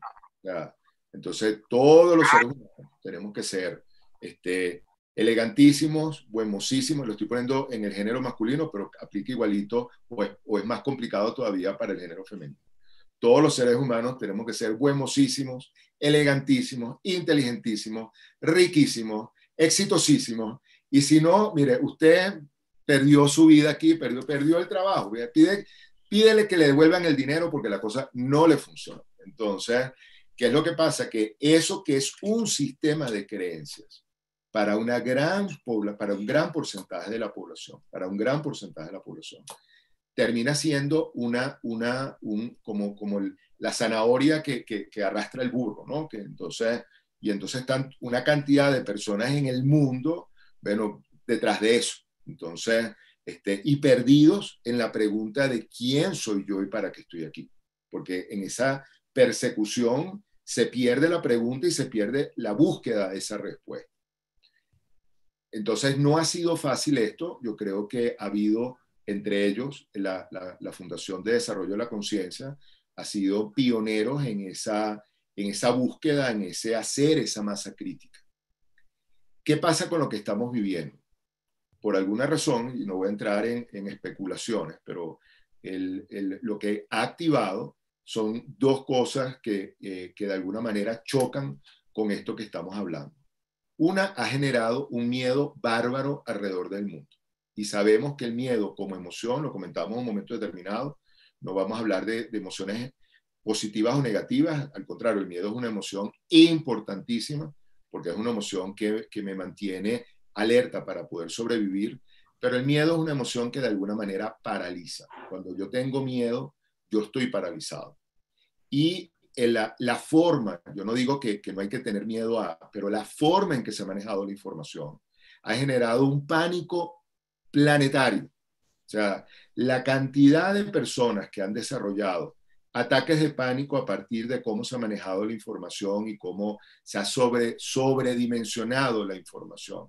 La cantidad, los niveles de ansiedad que están teniendo las personas, no solamente nuevamente con el tema de la información, sino con las medidas que se han tomado. No estoy criticando las medidas, sino simplemente como efecto de las medidas. No digo que las medidas sean buenas o sean malas, como dato. Las medidas han generado altísimos niveles de ansiedad. Desde ese punto de vista, esto ha generado una detención en el proyecto, en el camino, en el ejercicio que nosotros teníamos de amplificación de conciencia. Y a esto le sumamos otra cosa, que es que de un día para otro nosotros tenemos negado vincularnos con el otro, que es el otro camino, es la otra forma que estábamos comentando que tenemos de generación de conciencia. Como el otro, como espejo, me sirve a mí en el buen sentido para decirme por dónde voy y a qué nivel estoy vibrando. Resulta que hoy en día yo no tengo conexión con el otro, porque cuando logro salir a la calle, por lo menos, bueno, ya ustedes, cuando digo ustedes, en España ya están en otro momento, nosotros aquí en Latinoamérica estamos empezando, todavía no hemos salido del aislamiento, pero cuando tú sales a la calle, entonces no te puedes tocar, no te puedes acercar y aparte tienes que tener una mascarilla que es la cosa más inhumana que existe. O sea, los seres humanos, el primer vínculo que tenemos con otro ser humano es una cara. Es una cara completa, una cara que tiene ojo, que tiene nariz, que tiene boca, y entonces ahora nos dicen, mire, la cara se fraccionó, o sea, usted tiene que romper esa cara y usted solamente tiene que hacer un esfuerzo brutal para a través de los ojos poder transmitir si es amigo, si es enemigo, si lo quiere, si está de acuerdo, si no está de acuerdo, porque la expresión, la gestualidad de la cara es muy difícil tenerla de una manera completa cuando tú tienes una máscara que te está tapando las dos no terceras partes no, pero buena parte de la cara. Entonces, esto para mí es una detención y es un bombardeo, o sea, fue una bomba importantísima para el trabajo que se venía haciendo a nivel colectivo de desarrollo de un nivel de conciencia un poco más amplificado. Esperemos, como pasa muchas veces con las cosas que nos pasan y con los traumas, porque esa es otra cosa, en términos de definición de trauma, esto está generando trauma en una gran parte de la población. Una gran parte ni estaba preparado, ni tenía los recursos, ni ha logrado una autorregulación sana o satisfactoria frente a esto, y ha generado una emoción negativa muy profunda, porque aparte se ha prolongado en el tiempo. Entonces, para muchas personas, esto está constituyéndose en un trauma. O sea, las personas que nos resulta obvio que son personas que se enfermaron y que pasaron por la UCI y sobrevivieron. Esas personas quedaron con un trauma. Personas que perdieron familiares de una manera violenta, o sea, violenta en el sentido que no lo esperaba, de una manera rápida, producto de la enfermedad, quedaron con un trauma. Unas personas que tenían ataques de pánico o claustrofobia o lo que sea, y las encerraron y no podían salir, están con un trauma. Personas que fueron producto de violencia intradoméstica, que sabemos que hubo cantidad de casos frente a todo esto, quedaron con un trauma. Entonces, resulta que esta situación multiplicó los niveles de trauma que podían haber, los multiplicó. Entonces, esperemos, como puede pasar, que las cosas que pasan nos sirven de aprendizaje, pero como el mundo, como el tiempo del colectivo es diferente al tiempo individual, puede que lo que esté pasando a nivel de tiempo, nosotros que estamos acá, a lo mejor no vamos a ver el para qué fue el beneficio que tuvo frente a esto. A lo mejor fue un gran acelerador de la humanidad en términos de colectivo humano. Pero a nivel individual, nosotros, los que estamos acá, ojalá, pero yo no creo que tengamos edad suficiente como para poder decir, oye, mira, qué bueno fue la pandemia, mira, nosotros como humanidad aprendimos una cantidad y eso permitió un aceleramiento en la conciencia colectiva, en la conciencia humana, que, bueno, bienvenido sea. Yo no creo que tengamos edad para ver eso, vamos a ver qué pasa. Coincido plenamente con tu análisis. Quisiera pensar de que las dificultades siempre son oportunidades extraordinarias para avanzar y evolucionar. Pero bueno, ya veremos. Pero Gonzalo, sí, me encantaría escuchar ahorita tu opinión con la misma pregunta. Bueno, pues vamos a ver. Obviamente estoy totalmente de acuerdo con lo que acaba de decir Eduardo, y por lo tanto de ahí nada más que añadir, porque dicho ha quedado. Lo que pasa es que yo en esto voy a ser un poquito más optimista que Eduardo, si me permites. ¿Por qué? Porque Eduardo habló antes del concepto que Jung tenía sobre la masa crítica, ¿no? Digamos, de esa conciencia colectiva, ¿no? Que los místicos la han conocido siempre y la han llamado los campos akáshicos de alguna manera, ¿no? Porque en esto también es bueno aclarar alguna confusión, ¿no? O sea, hay un campo de conciencia unitario, ¿verdad?, del que hablaba Eduardo y del que Jung ha explicado. Y por otro lado está el alma individual, ¿verdad?, que es parte, digamos, de esa conciencia, que hace parte de esa. Me ha encantado que Eduardo haya introducido el término olón, porque es algo de lo que nosotros también hemos hablado mucho, ¿no?, en la Fundación de la Conciencia y en el libro que tenemos, ¿no? Pero ¿por qué voy a ser un poquito más optimista y honesto? Pues fíjate, porque otra vez más, volviendo a la física cuántica, se habla mucho en la física cuántica de lo que se llama el punto crítico, ¿verdad? Parece que los sistemas físicos tienen un punto crítico, que cuando un porcentaje determinado, ¿no?, de individuos llega a un nivel, ese poder energético ya afecta a todos los demás de alguna manera y se les puede subir, ¿no? Entonces, fíjate, aunque estoy totalmente de acuerdo que todo lo que ha dicho Eduardo es cierto, yo diría para el 80-85% de la humanidad, Yo también lo que he observado, hablando con muchas personas a lo largo de estos meses, ¿no? Porque es a lo que me dedico, es que si algunos niveles de conciencia más altos sí han podido aprovechar esta experiencia para subir su nivel, ¿verdad? ¿Por qué? Porque con todas las circunstancias que Eduardo ha explicado, es también cierto que algunas personas han tenido más tiempo de introspección, han tenido más tiempo para mirarse hacia adentro, o sea, un poco para cambiar la polaridad de la mente, ¿no? Porque hasta la llegada del COVID, incluso mucha gente de un nivel de conciencia más alto, pues se estaba poniendo la mente y su atención, y ya sabes que hay un refrán de la espiritualidad que dice que ahí donde pones tu atención se expande, ¿verdad? Pues que han puesto su mente siempre hacia afuera, ¿no? En las actividades hacia afuera, en sus relaciones con las personas, en su trabajo, en lo que sea.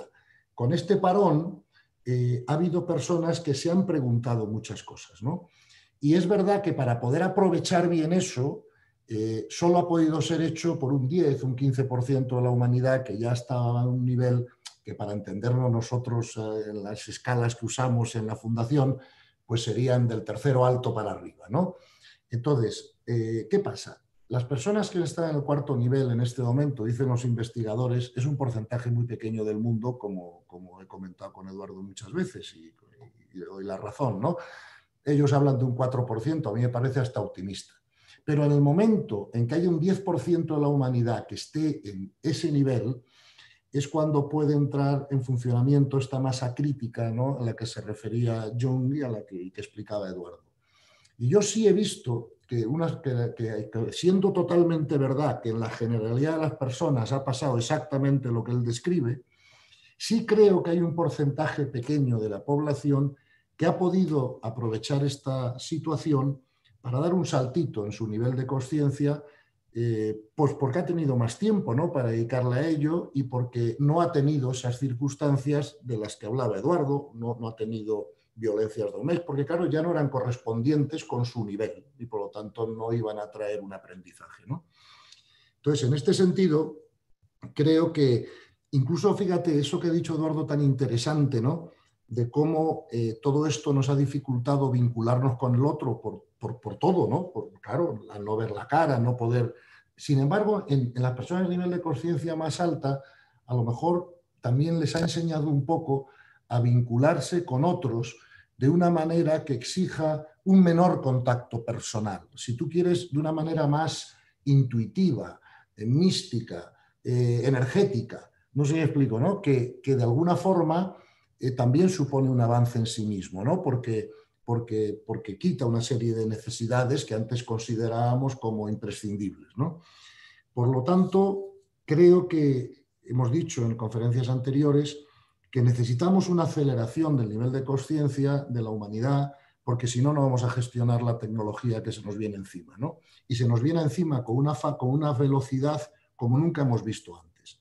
Evidentemente, crecer a ese 85% de la humanidad va a ser imposible, porque o no en el tiempo que, como bien ha dicho Eduardo, tenemos en esta vida y mucho menos en los próximos 5 años, que cuando empieza a llegar ya la inteligencia artificial, la nanotecnología, la computación cuántica, etc. Pero, sin embargo, si aceleramos el nivel de conciencia de ese grupo ya más alto, ¿verdad?, para que se consiga esa masa crítica, pues es la única manera de acelerar más eficazmente a los de abajo, ¿no? Y en ese sentido, sí creo que he observado una cierta aceleración de los niveles de conciencia que ya eran altos, ¿verdad? Y sin embargo he observado al 100% todo lo que ha dicho Eduardo con los niveles de conciencia más bajos, ¿no? Y en ese sentido, pues me permito ser un poquito más optimista porque yo soy consciente de que el universo regula la tecnología y el nivel de conciencia de manera paralela, porque ¿qué hubiera pasado si Hitler hubiera tenido armas atómicas, por ejemplo, ¿no? Claro, la tecnología que se nos viene encima, es mucho más peligrosa que el COVID. Entonces, si no la conseguimos gestionar bien, pues podemos destruir, como yo digo, el colegio, ¿no? Y eso no nos lo van a permitir hacer. Entonces, creo que estas 2 cosas son ciertas. La mayor parte de la gente ha sido un trauma, un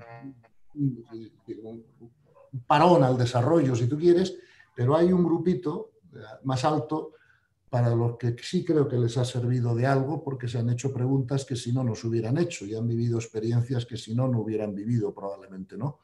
Y mi esperanza está puesta en ese grupito y en esa masa crítica de la que hablaba Eduardo antes. Y esa sería mi contestación a tu pregunta. Ahora, lo que sí es una realidad es que uno percibe, uno siente que cada vez hay más gente en la búsqueda de entender, en la búsqueda de esas tres preguntas filosóficas que tú nos decías, Gonzalo, ¿no?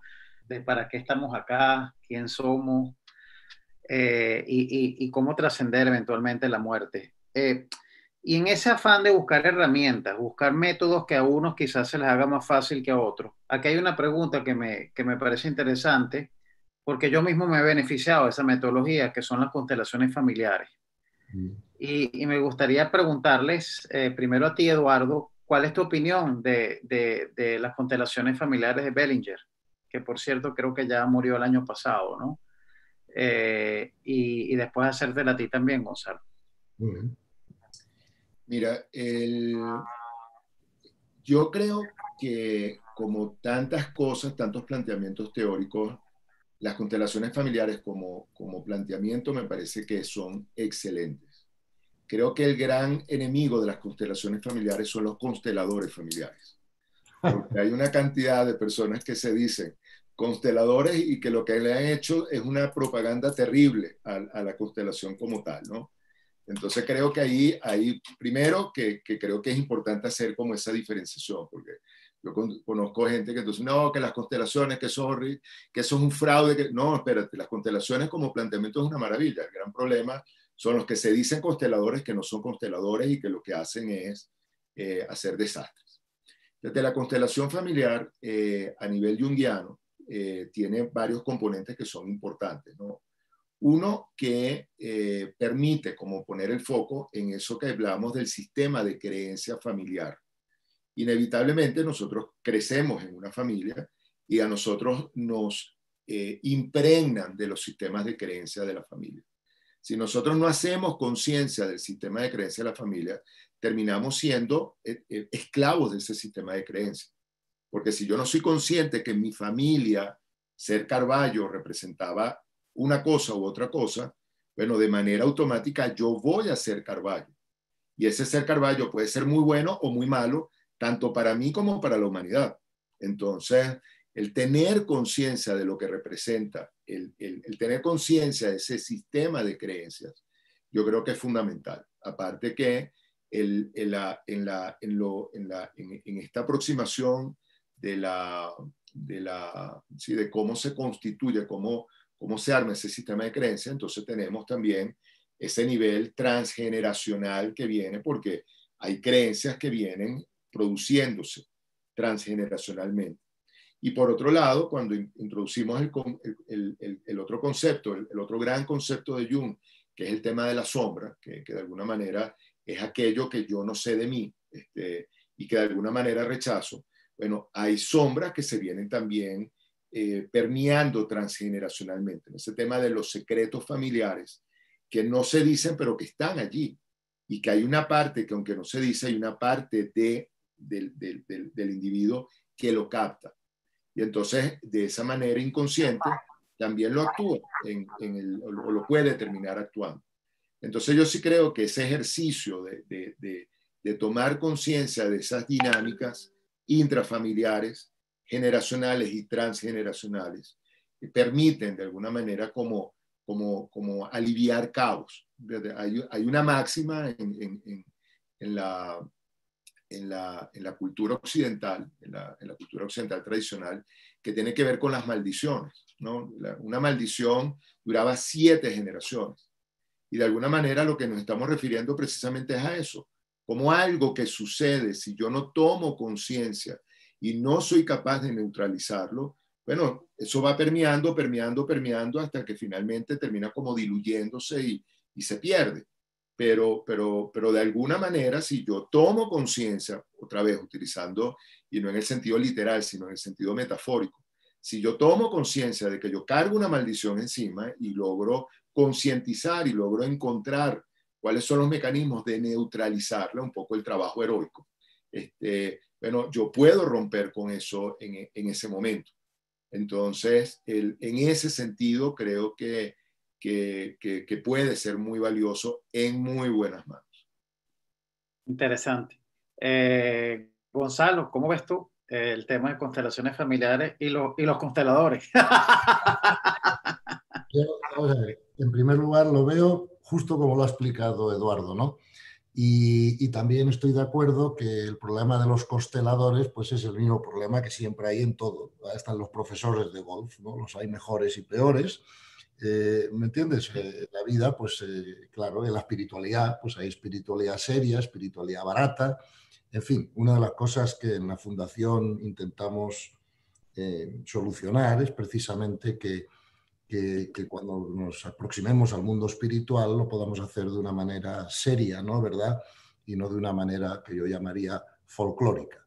Fíjate, yo creo que esto de las constelaciones familiares, las que yo he hablado menos a lo largo del tiempo de la Fundación, porque en definitiva las constelaciones familiares, en mi opinión, se enmarcan dentro de lo que son las leyes del universo y los destinos de las personas, ¿no? Entonces, por lo tanto, una vez que conoces la ley, una vez que conoces tu destino, pues de alguna manera ya estás resolviendo algunos de esos problemas, ¿no?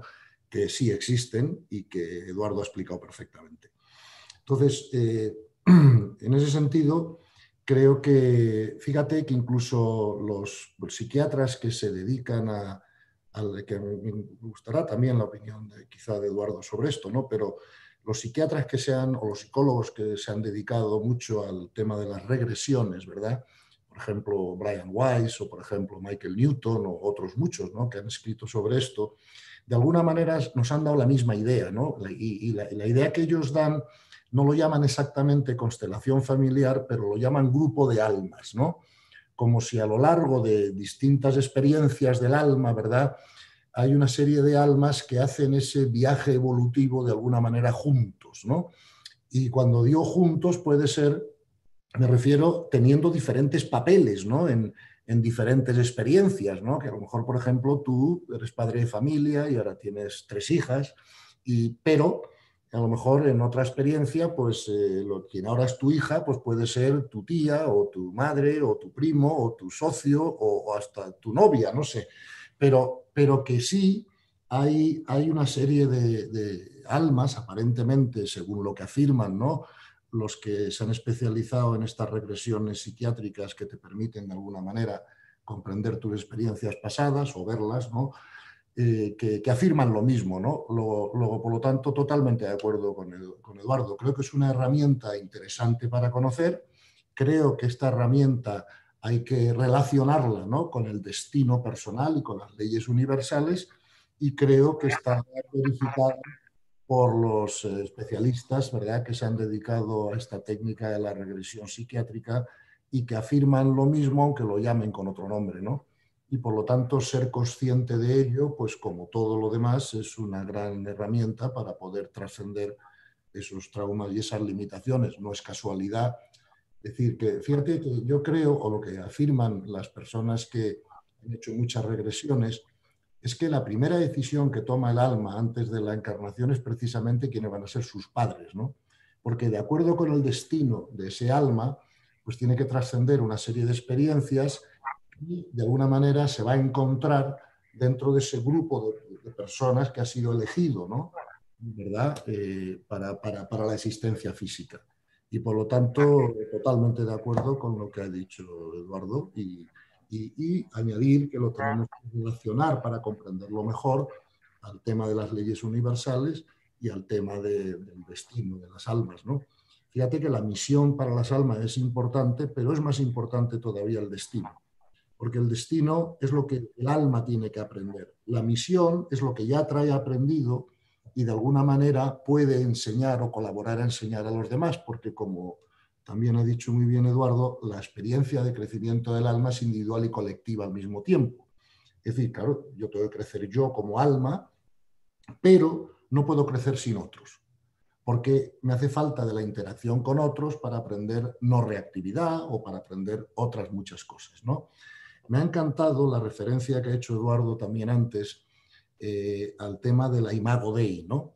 Que me ha sorprendido porque yo no sabía que Jung ya había hablado de ello, ¿no?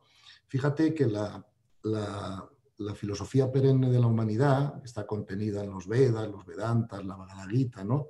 Que tiene miles de años anterior a Cristo y al Evangelio, siempre hablaba de que los seres humanos tenían 5 cuerpos y no 4. Porque nosotros hemos hablado del cuerpo físico, del cuerpo emocional, hemos hablado del cuerpo mental, que es el tercero en vibración, hemos hablado del alma en esta conversación, pero Eduardo ha introducido un tema muy interesante, que es la Imago Dei, ¿no? Entonces, la Imago Dei es el 5.º cuerpo, ¿verdad? A no confundir con el alma. Nosotros en la fundación no la hemos llamado exactamente Imago Dei, la hemos llamado chispa divina o esencia divina, pero es lo mismo, creo que está mejor llamada como la ha llamado Eduardo, Imago Dei. Fíjate que en la tradición cristiana todos los místicos cristianos lo han llamado así, Imago Dei, por eso me ha gustado escucharlo de Eduardo, ¿no?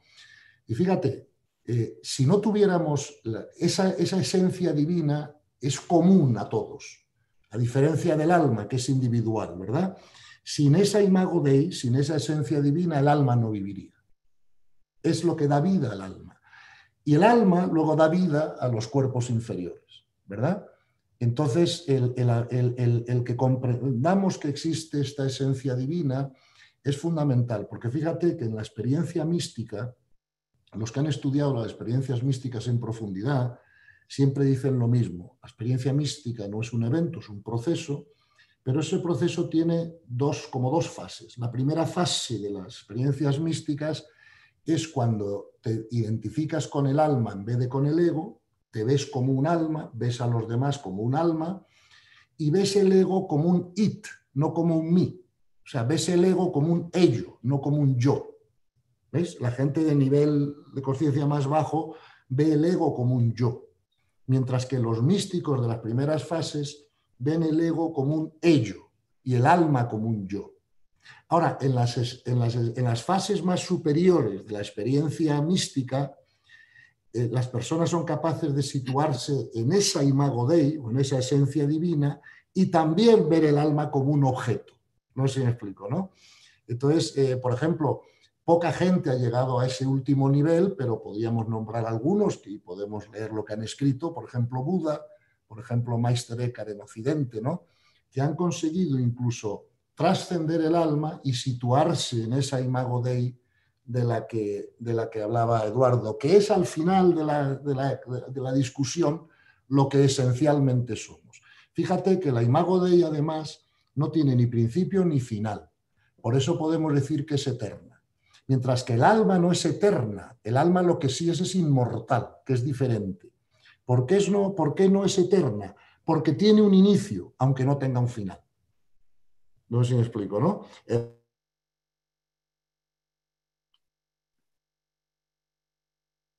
Los hijos de Dios, que esta es otra confusión, ¿no? Que también hay a veces en todo esto de las creencias, los hijos de Dios no son los egos, son las almas, ¿verdad? Los egos son vestidos que se pone el alma de vez en cuando para tener experiencias de crecimiento. Pero claro, es más inteligente que yo no me identifique con la camisa que llevo puesta, porque la camisa que llevo puesta me la quitaré esta noche o cuando sea, o la tiraré o se romperá y me pondré otra y yo seguiré siendo yo, ¿verdad?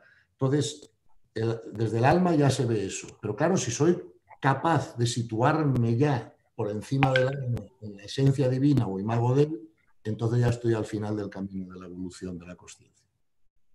Interesante. No sé si yo tengo una pregunta para ti sobre las sombras y las máscaras, no, Eduardo, pero no sé si querías comentar algo pues, sobre lo de Gonzalo y el Imago Dei.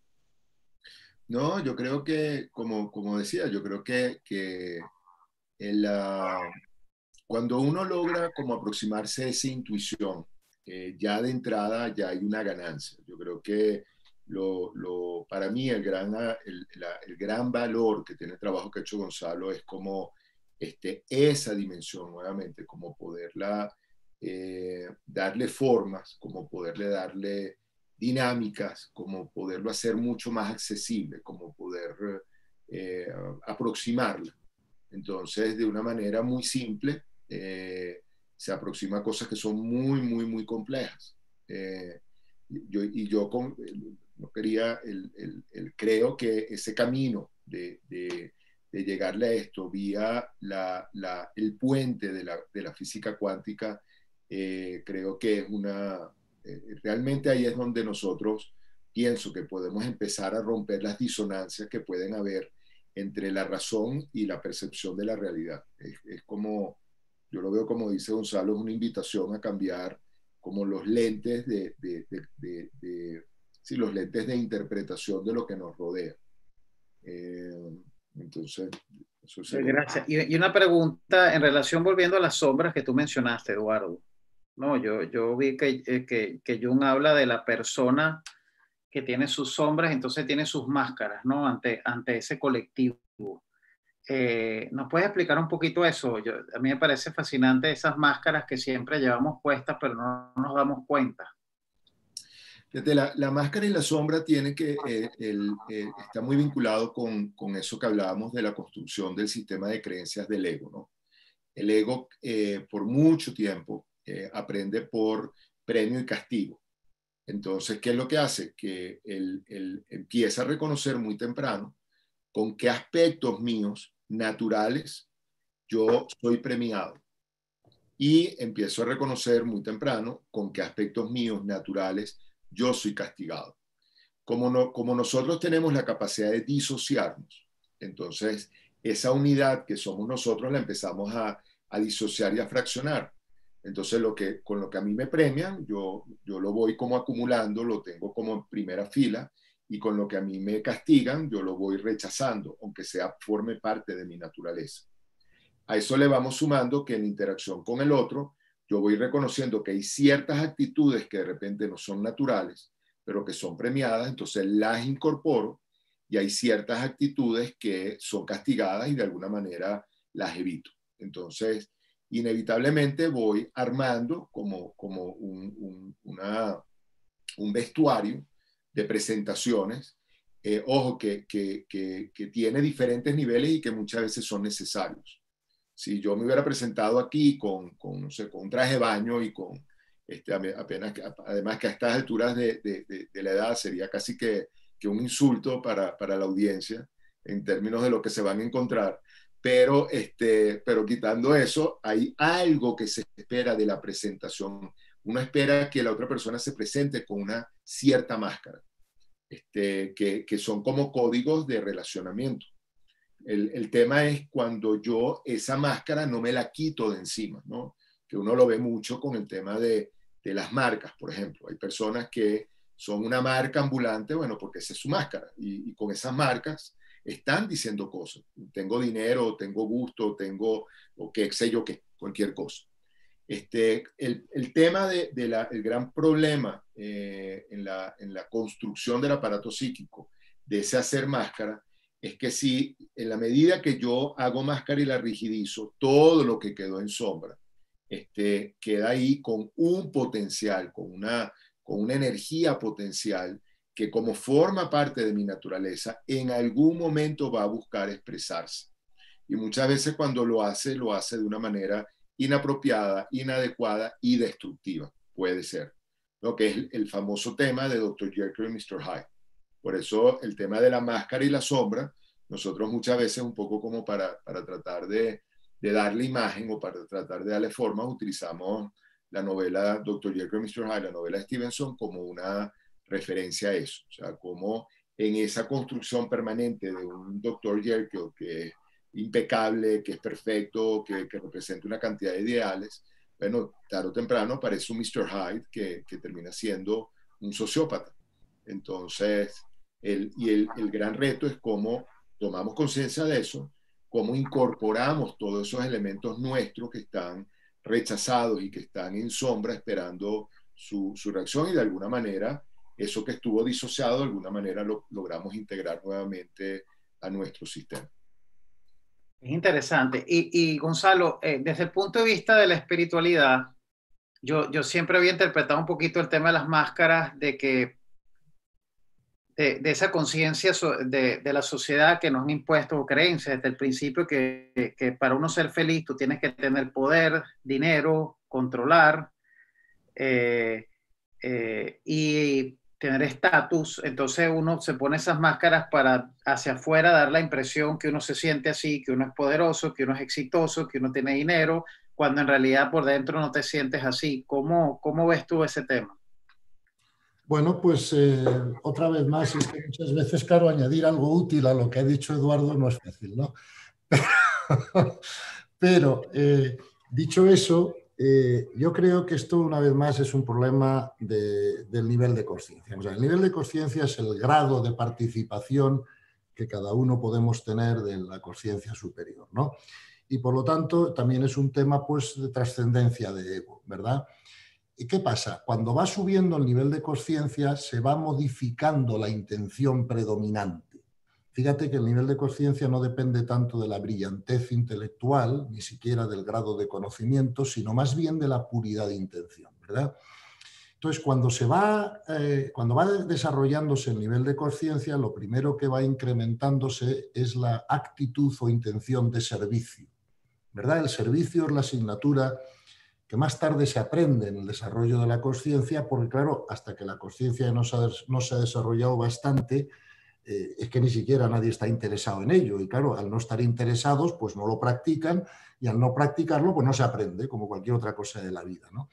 Entonces, cuando sube el nivel de conciencia y se despierta la intención de servicio, una de las cosas que te das cuenta rápidamente es que el servicio no se puede hacer desde ninguna máscara, ¿verdad? Porque el servicio requiere una acomodación, ¿verdad?, a la situación de la otra persona para poder precisamente ayudar, ¿no? Entonces, cuando el ego está más fuerte, cuando el ego no ha sido trascendido, el problema de la máscara es un problema, como ha explicado Eduardo, muy grande, ¿no? Otra vez más, podemos ir luchando contra eso o podemos aspirarlo por comprensión, ¿no? Al final, verás, cuando el nivel de conciencia es muy alto o es más alto, lo que opinen o dejen de opinar los demás sobre uno mismo va perdiendo importancia y va ganando importancia lo que opine Dios sobre uno mismo, ¿no? Porque el único que sabe cuál es el grado evolutivo de una persona es Dios. Los demás solo tienen opiniones, ¿no? Y como yo digo, nadie somos una moneda de 5 duros o de $1 que a todo el mundo guste, ¿no? Por lo tanto, el poner máscaras es una necesidad del ego, que ya hemos hablado antes de ella, de ser queridos, respetados, admirados por los demás, ¿cierto? Pero esa necesidad del ego va disminuyendo paulatinamente, ¿verdad? Según el ego va siendo trascendido, ¿verdad? Y el ego se trasciende, en mi opinión, ¿verdad?, más fácil con la comprensión que con la lucha directa contra él. Una vez le escuché a un maestro espiritual decir algo que me pareció muy útil, que me dijo, mira, más que luchar contra el ego es más útil amarlo fuera de su existencia, o sea, amarlo hasta que se muera, ¿no? Entonces, creo una vez más que el problema de la máscara y de la sombra es un problema que tiene el mismo tratamiento que todos los demás, se arregla con la elevación del nivel de conciencia, ¿no? Y entonces, una vez elevado el nivel de conciencia, estas necesidades se diluyen, ¿no? Y prefiero volver al método del aspirador. Perfecto. Bueno, estamos llegando ya al final. Creo que ha sido una conversación súper nutritiva. No sé si tenían, Eduardo y Gonzalo, algún comentario final, alguna sugerencia final para todas estas personas que estamos aquí acompañándonos. Eduardo, por favor. Eduardo. Pero primero quería pedir disculpas que tuve una interrupción momentánea porque se fue la luz y ahorita estoy con los datos del teléfono. Entonces, y esto va a seguir pasando. Ojo, yo creo que otra vez no, yo lo que diría, fíjate, Gonzalo comentó algo que yo quiero aprovechar la oportunidad de hacerlo consciente, que es la cantidad de personas que se están aproximándonos un poco en hacer esta masa crítica. Yo creo que este tipo de experiencias y este tipo de invitaciones, nuevamente las agradezco, yo diría que es una invitación precisamente a que las diferentes personas que podamos estar pensando, reflexionando acerca de estos temas, es una forma de unirnos. Un poco lo que comentaba el 15% que hablaba Gonzalo. Yo creo que ese 15% va a tener que apurarse un poquito en unirse, ¿no? Porque el 15% está diseminado por el mundo, y entonces creo que este tipo de conversatorios de alguna manera permite un cierto reconocimiento de una cierta resonancia, más que un reconocimiento, una cierta resonancia con ideas y con conceptos que creo que son importantísimos, porque no es fácil llevar esto solo. Y creo bueno, creo que hay que darle un poquitico al acelerador, porque no sabemos a dónde vamos. Pues. Entonces, nuevamente, muchísimas gracias y a ustedes por la invitación a este espacio. No, cuenta con nosotros y cuenta con todo el apoyo de nuestra fundación, Eduardo. Esta es tu casa. Gonzalo, te paso la palabra. Bueno, yo solo diría que una vez más nosotros tenemos que prestar más intención y más atención al trabajo que nos ha traído aquí, ¿no? El trabajo que nos ha traído aquí es la evolución, ¿verdad?, de nuestro alma a través de los niveles de conciencia, y creo que una manera buena de hacerlo es vigilar continuamente, ¿no?, nuestra energía vital, ¿verdad?, que creo que es el tesoro más importante que tiene cada ser humano, porque seguro que Eduardo estará de acuerdo conmigo en que cuando nos baja la energía vital perdemos claridad, no vemos opciones, perdemos creatividad, entramos en la zona de penumbra, y si dejamos bajar la energía vital todavía más, pues podemos acabar con una depresión. Y yo ya no sé si veo una depresión tanto como una enfermedad como con una bajada súbita de energía vital, ¿no?